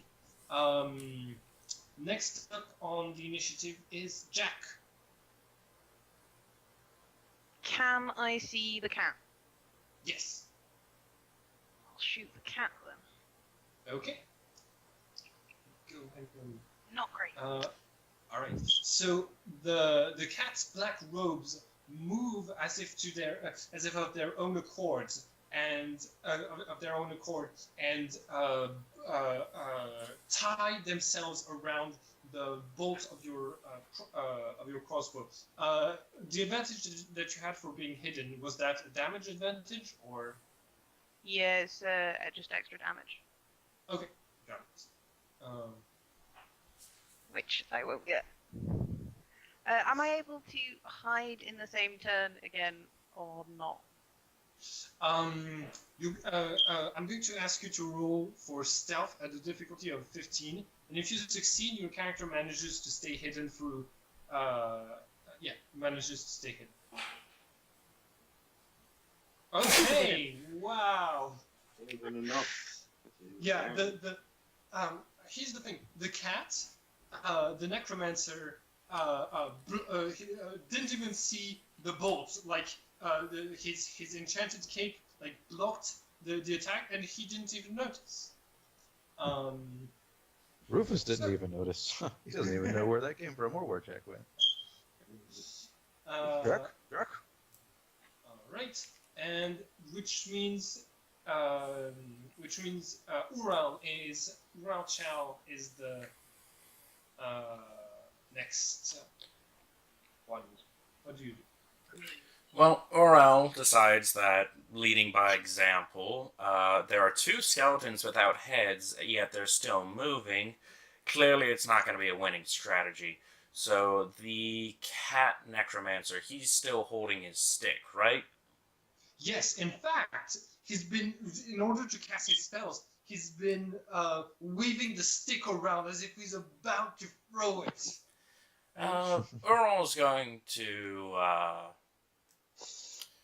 and I'm in front of a cat skeleton, right? So if I were to try and move towards the cat necromancer, that would prompt a attack of opportunity.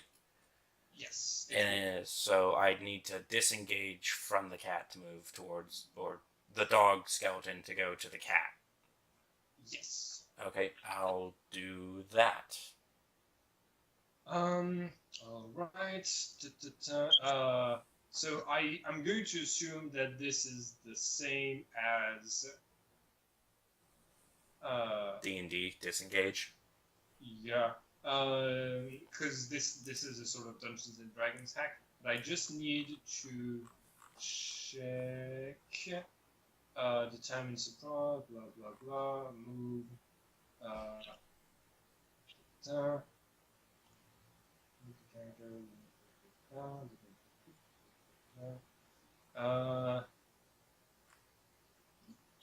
Okay, so it would appear that you don't roll to disengage. In fact, to see if you properly disengage, you simply have to see if the attack hits you or not. Okay. All right. So.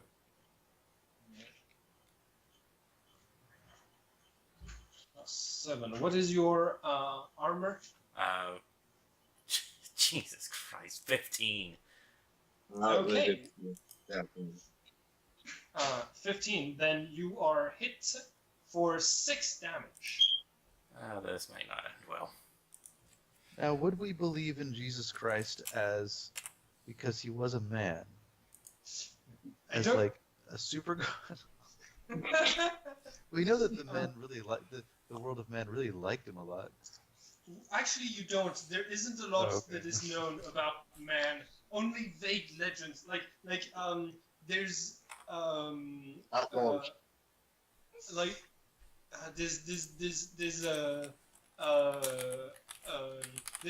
for example, at some point they're talking about the fact that they don't know whether or not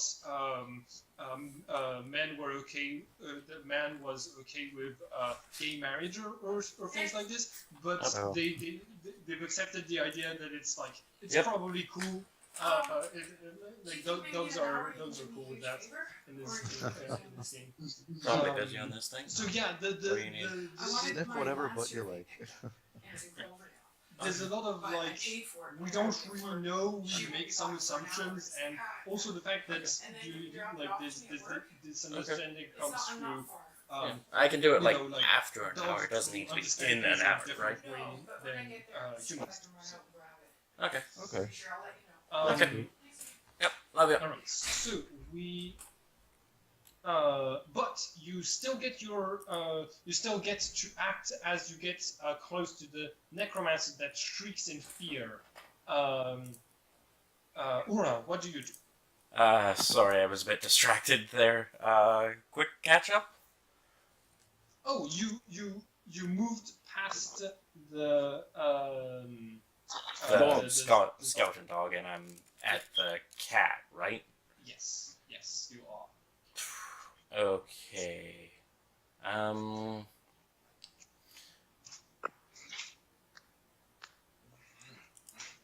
Let me just check something, because it's probably going to be a toss-up between trying to grapple him to wrestle the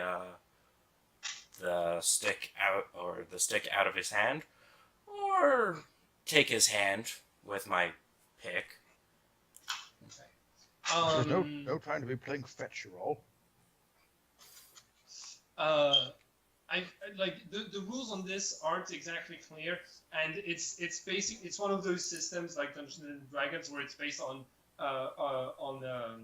number of life points. But I don't like this, so instead, just make an attack roll, and if you get past the necromancer's armor class, which is 15. You get to disarm him, or either breaking the stick or cutting enough fingers that he drops the wand. No, that is not enough. Once again, can I spend a fortune to re-roll that? Absolutely. Okay.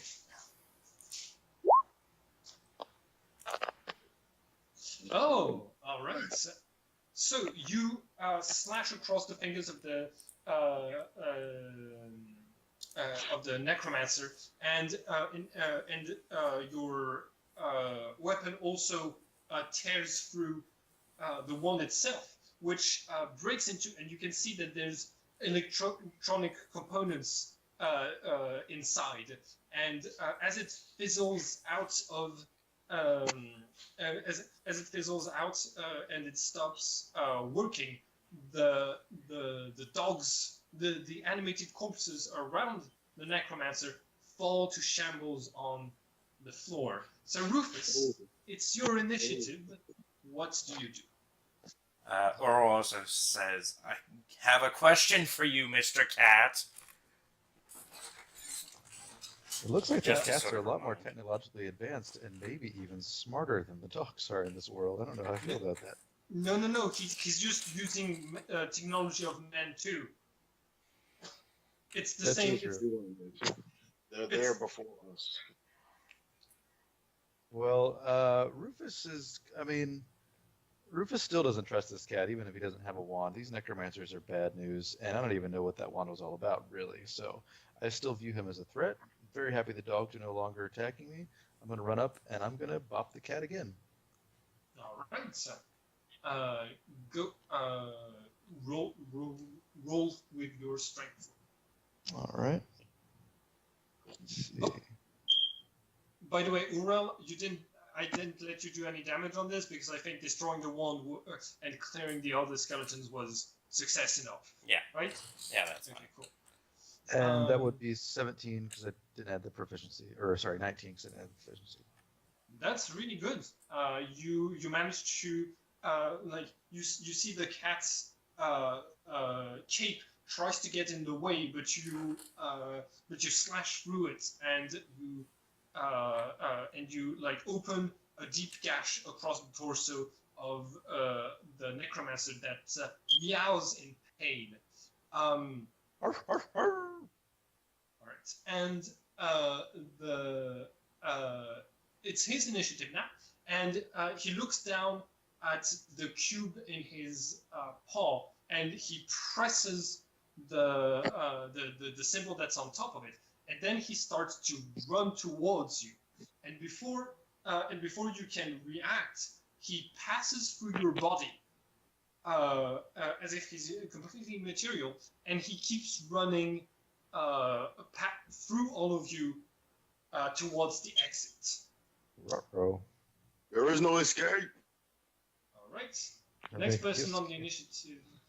The next person on the initiative is Buddy. So he passed all of us, right? So he's like, Yeah. anyway, right? Did he pass He- by Jack since He- she's back? Yeah. He Oh, the fuck, he necromancer fucking booked didn't- it. The necromancer didn't see Jack at all. In fact, you could say he didn't see Jack shit. But so Jack, you're still going to get your bonus later. But yes, he did go beyond you. With me not seeing Jack anywhere, I think that she's waiting for the right moment. So I'll not do anything, and I'll hand the turn over to her. Okay. Let's see if I can actually hit something. You roll plus dexterity because it's a ranged weapon. Let's go. Let's kill us a cat. Maybe not. Never. Still not. But we're nearing the end of the game. So if you want to use Fortune, if you want fortune. fortune, you Fortune. totally can. Use that. Exactly the same result. All right. You're now down to 1 fortune. All right. Can I try hide again? Just in case? Yeah, go ahead and roll for stealth.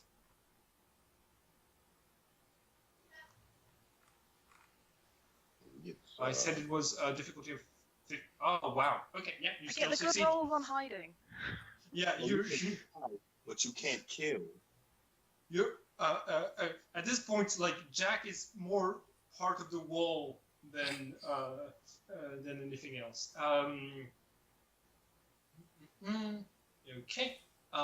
So, Buddy, you can act now since you handed the turn over to Jack. Okay. Well, dang, is he even in reach of the greatsword? I don't think he's in reach. Mm-hmm. So he is? You don't know. I don't know. Oh. You mean you don't know if he's within reach because of the fact that he's immaterial or because he ran? Even the material. Yeah. You don't know. You don't know how long this power lasts. So like I'll kind of like just like do a nice good leap towards him so I can get a little bit in range. Okay. Go ahead and you managed to move in to move in range. Go ahead and make an attack check.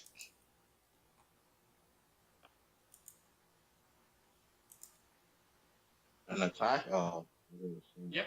It's simply a strength check. You add +2. You made 2 rolls, so I'm gonna count the first one, which means you didn't hit him, but not because but basically like you what happens is that you slash with your weapon, and your weapon hits him as if he but he's not there. He's still immaterial. But by the time you finish your slash, you hear a tearing noise, and he's become material again because you've just torn part of his clothing, but you haven't actually hurt him at all. I scream, now you're real. End it. And that means, Ural, it's your turn. Okay. How far away is he? Far away, he's within 20 feet. He's within your normal move speed without having to get on all fours. Okay, and I go up to him and do an attack. Okay. Go ahead and roll for that. Oh, you hit exactly. Yeah, so go ahead and do... That's only with the strength, so 17 as well, so... Nice. Hopefully this is the right... 12, wow, that is a lot. Lots of strength and proficiency. I don't know if your proficiency works. In this game, it's not clear if the proficiency bonus applies to damage too. I think it does. Let me just check. Yeah, I'll Usually not in D&D though. In D&D, it's just the damage, just your strength or dexterity modifier, not your proficiency. Oh. I don't know about Pugmire though. Yeah. I don't think it does. We're just going to say that it doesn't, which means your group has done a total of 17 damage. You cut off parts of its tail, of the necromancer's tail, and all right. So it's the necromancer keeps running. I think Rufus, you on your turn, because there's 2 people that have ran after him and attacked. They're like sort of clogging the corridor, making it harder for you to get an opportunity to attack. Unless, but you can tell your friends against such a formidable foe are having trouble. So, don't you have words of inspiration? I do have. Oh, thank you for reminding me of that. Actually, I've completely forgotten. I would like to use that because I was looking forward to that. So Rufus will use his inspiring word, and as long as Jack's probably got in the same situation as I am, can't get through. As long as I Urel have is a within crossbow, 60 though. I feet. don't need to get. Young Jack, I'm about to inspire you. Joke As where long I as am. you... Jack, I don't know where you are. Now would be the time to come out. And I'm going to say something encouraging to you so that you can get a stamina die to regain stamina points. Oh, That's for healing. So you can use it on one of the people who's been hurt the most. I think Urel has been hurt the most, and I only it have allows 2 health. yeah. It would allow him to roll one of the stamina dice, which on the character sheet I put next to the to the life points, and you roll it, and you regain that amount of life points. Be strong, lad. May the power of man flow through you. Much appreciated. D12. Yep. Oh yeah, And I'll because you're. I'll just use my movement to go as close to him as I can, behind him. Oh, better than nothing. Yeah. You don't believe in man, though, do you? No. Kind of a waste of words, to be honest. I highly recommend it. So the necromancer makes it to the room with the sarcophagus, and as you're running in pursuit, you hear this sort of like you know the the psh type of sound when there's a door, when doors open in movies that have like steam coming out of them. Yeah, you hear that coming from the room, and by the time you get there, you see the necromancer is standing over a body, standing over the body of a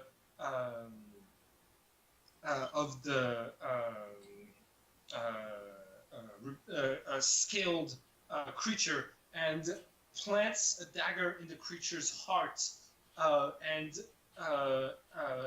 it shrieks, dies, and then a bright red light appears in its eyes, and it starts to move and follow the orders of the cat, and who retrieves the daggers and starts to move towards the sarcophagus that has a dog inside of it. Oh, no, you don't.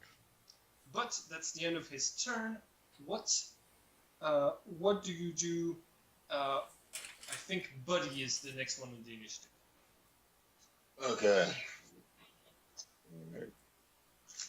So the scaly thing or whatever that thing is coming towards us or has it just turned to us? It's going towards it's the coming sarcophagus. towards you. Yeah, it's coming towards you. Like I'm gonna run and see if I can like slide or like duck through, so I can get closer to the necromancer. Okay, so you're going. So it's going to get an attack of opportunity against you. But if you, but you are going to get the ability to attack the necromancer directly.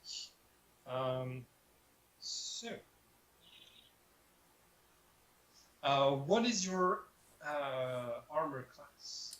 16. 16. All right.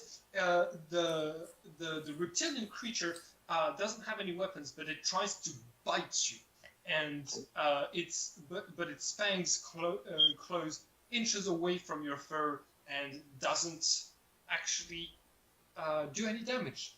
You have some green poison on your mane, but that's it. You get near the cat. What do you do? I slash. Okay.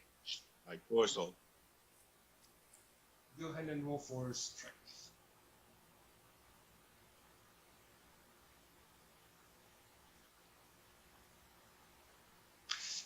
And the robes of the enchanted robes of the cat grasp your foot trip you before and trip you, making you fall to the ground before you can hurt the clothing's owner. You get back up, but that's all for your turn. Next up is Jack,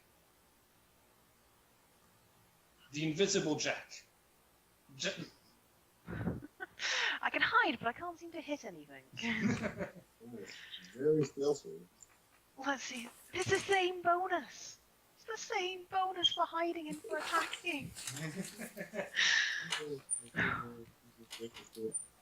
Let's see if it works this time. Yes! Yes. All right. Your crossbow lands wherever you were aiming it, and roll for damage. At the cat. It's hard. See if it will hit the flinch. Aim for the chest. Wow. Okay. That brings this party's total damage to 22. Your bolt hits straight in the eye of the cat that meows in pain, but it's still alive. It's still he's still going.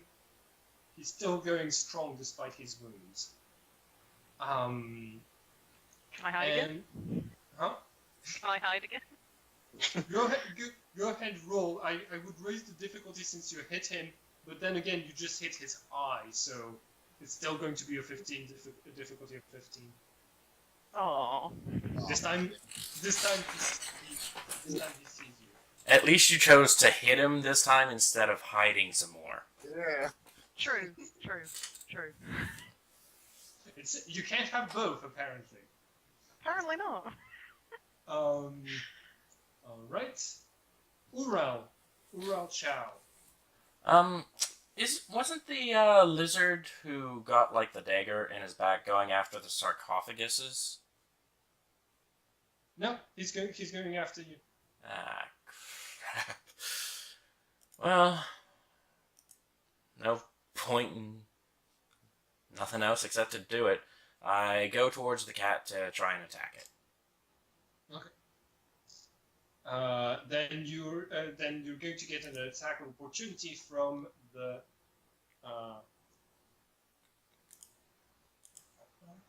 From the thing. Yeah. 20. Yeah, nice. Okay. So I hit you, and you take 4 damage. The fangs bite into your neck, and you feel cold poison running through your veins. You're at 0 stamina, I assume. Yes. Yes. Okay. Oh my god. Which means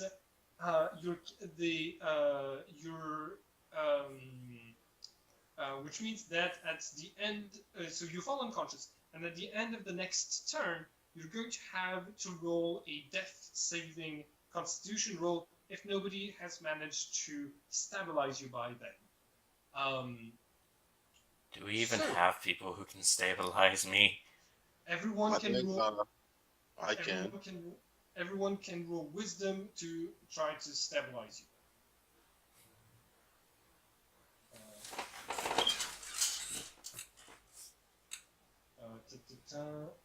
It's just give me 1 second to check that rule.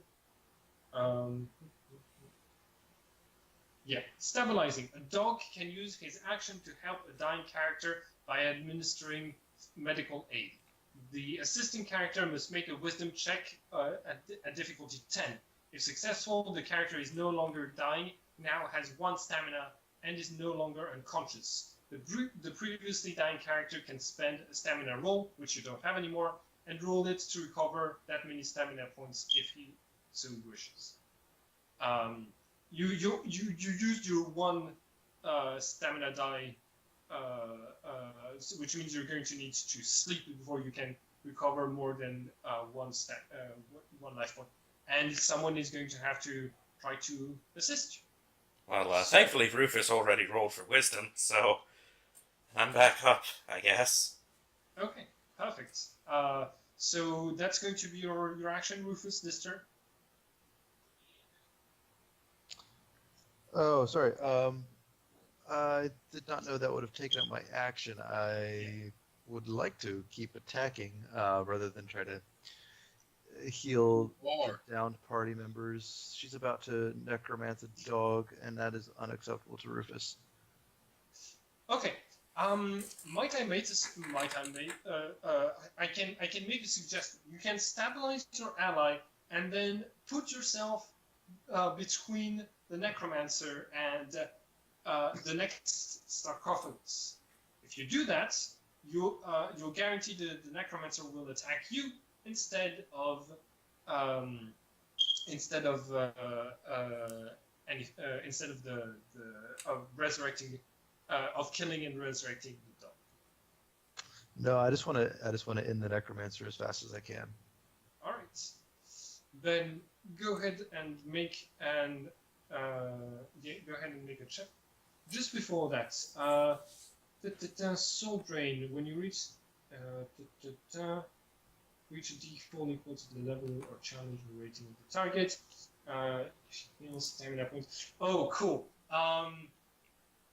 So just before this, the moment when Ural fell to Ural? Yeah. The moment when Ural fell to the floor, you saw the cat pursing its lips, his lips, and sucking, and you can see some red mist coming out of Ural towards the cat's mouth and healing some of his wounds, and he heals 2 points of damage. All the more reason to try to hit it. All right, go ahead and. So it's actually 21 with the proficiency added for 7 damage. Cool. Yep. For 7 damage. All right. You're getting very close to killing him, but you're not quite there. Okay. So.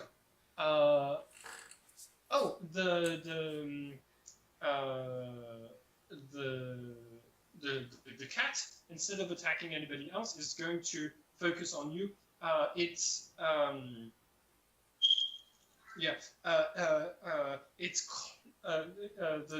He claws at you, and as the claws get closer, you can feel that there is some like a cold aspect to the claws.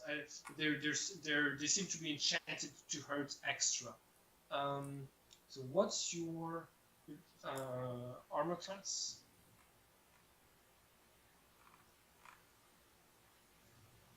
Rufus is 18. 18.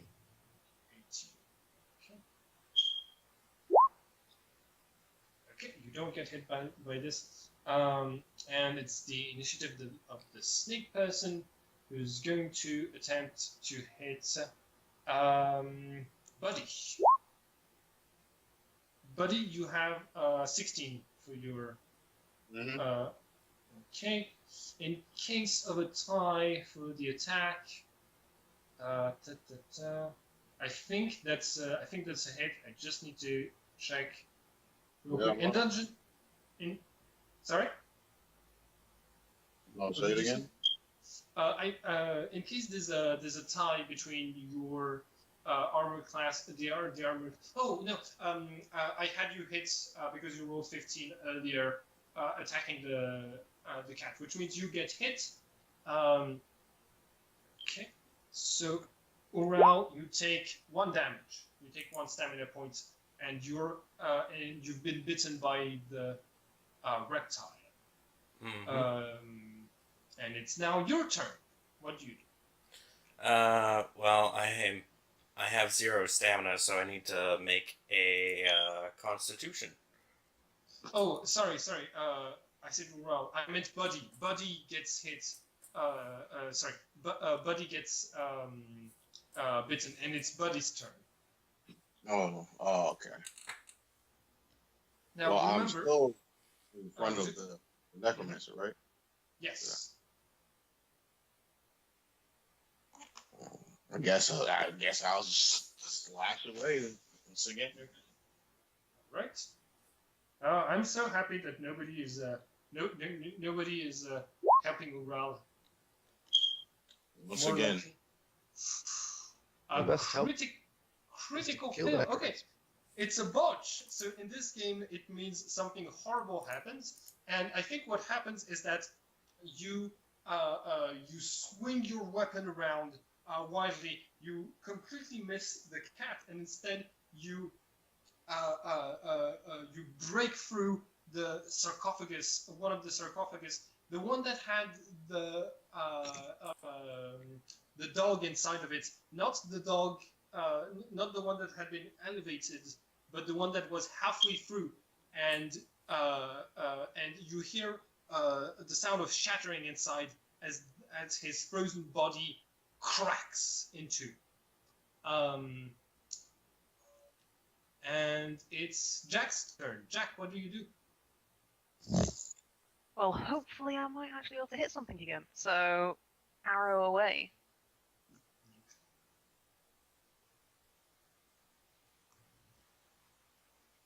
Uh, At the cat. okay, nice. Go ahead and roll for your damage. Since no one's helped you, Ural, go ahead and make your Constitution check. Okay.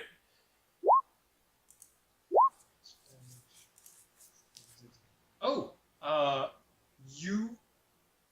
Okay. So, two things happen. The first is a second crossbow bolt hits the cat in the other eye, and he falls over backwards, dead. He has a couple of dying breaths if someone has a question to ask of him, but he's not the only one dying this turn, because Ural just is going to breathe his last. Ural, you can feel the life draining away from you as the poison is reaching your heart. Your companions gather around you, and what are your final words? oh my gosh! I'll see you all in hell. I'll lean over Ural, and I'll lay both hands over his head, and as the life goes out of him, I'll close his eyelids gently, and I'll say, "May man guide your soul to heaven. You died a good dog." A hero's death is only sad for a moment. Then his name triumphs in global. Indeed. So, by the way, I kind of cheated. You have to fail 3 times to die in this game. I just finished rereading the rule. You have to fail this rule 3 times, which means you had at least 3 turns without your companions helping you at all before you were dead. But since this is a one shot, we're just going to. You did. Well, yeah, actually, I actually was dead because I had 0 stamina points. I didn't have the dice, so yeah.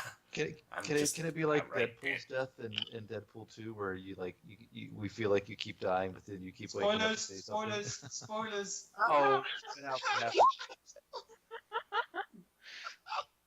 This video is going on YouTube. Like, people are going to see this. We've got to say spoilers before we see. Deadpool 2 yet? I don't care who you The film's been out for ages. I was just gonna say it. Why would you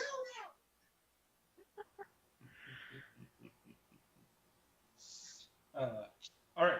So you'll see them all in hell. Yep. Okay. Which doesn't really make sense considering apparently old dogs go to heaven. So Oral's gonna be confused as shit. When did I get to Disney World? All right. Guys, I have to go get some Korean food with my wife. I just want to say this was a total blast playing with you guys. DM, thank you for hosting. You did a great job. Yeah. Thank you for participating. Your role playing was awesome. I do a lot of one shots like this, so like we can stay in touch as to for those things. Like I see Pugmire. Yeah, I see Pugmire all the time on Roll20, so I'll definitely hit you up again. Oh no! I tried different games every one shot. It's not going to be Pugmire again. That was the one time. But like I might someday try my hand at Dungeons and Dragons. Probably not though, but I've got like every game you can imagine. If it's not on the channel yet, I'm going to make a game of it someday. Cool. I look forward. All right. I'll add you. Well, actually, I'll keep your Skype if that's okay, and send you a message. All right. Have a nice day. Okay. Bye. As for the rest of the characters, we can say that you retrieve the different pieces of technology that were present here, and that you exit the temple before the unseen reaches you. You make it back. You make it back to Pugmire and get paid handsomely in plastic for your service to the city. Before we leave, why don't we have a short moment where everyone says what they're going to do with their newfound fortune? I guess I'll go first. I'm gonna go back to my town. I'm gonna go meet my family, and then we're gonna upgrade once again to another house in peace as my victim. Okay. What is well? Obviously, Urel isn't going to do much. What is Jackrat Terrier going to do? With the extra I acquired, hoard it, buy some shiny trinkets. What is wrong with Nothing you? half as noble. Maybe give a bit to Rufus. To hand out to the poor. Okay. Mostly hoard it. All right.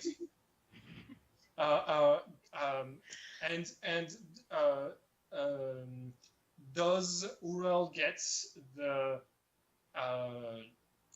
the burial he deserves inside of a bear-sized grave? No, I don't know. It's up to you. Your life. Oh, I'm What's your probably life getting like? fucking possessed by that unseen that's coming. I'm gonna come back for all you. We really kept attacking and then failing and then not picking and saving it. It was terrible. Well, there was Yeah. really only like one chance for me to get picked back up because I had no stamina dice. It would have been worse if we failed at trying to save us, I guess. Well, it's not like it really would have mattered because, like, what, I get picked up and would I have like had to also re-roll again against the attack of opportunity because presumably I'd still be by the fucking like crocodile. Right in front of it, literally. You would, if someone had stabilized you, you would have been at 1 stamina point. You would have been back in the action. Yeah, but I would have gone to try and attack the cat again. Would I have been closer to the cat or the lizard? The lizard. I think the lizard, yeah. You Then would kill I'd probably fail the dexterity roll again. And then everyone would be like, okay, now he can just stay on the fucking ground.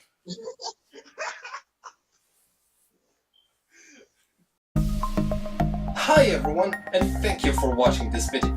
If you want to keep up with all of the adventures on this channel, don't forget to subscribe and click the bell button so you can get a notification each time we upload the next episode of this story. And it would be very nice of you to like and share the video to help this channel grow. Have a nice day everyone.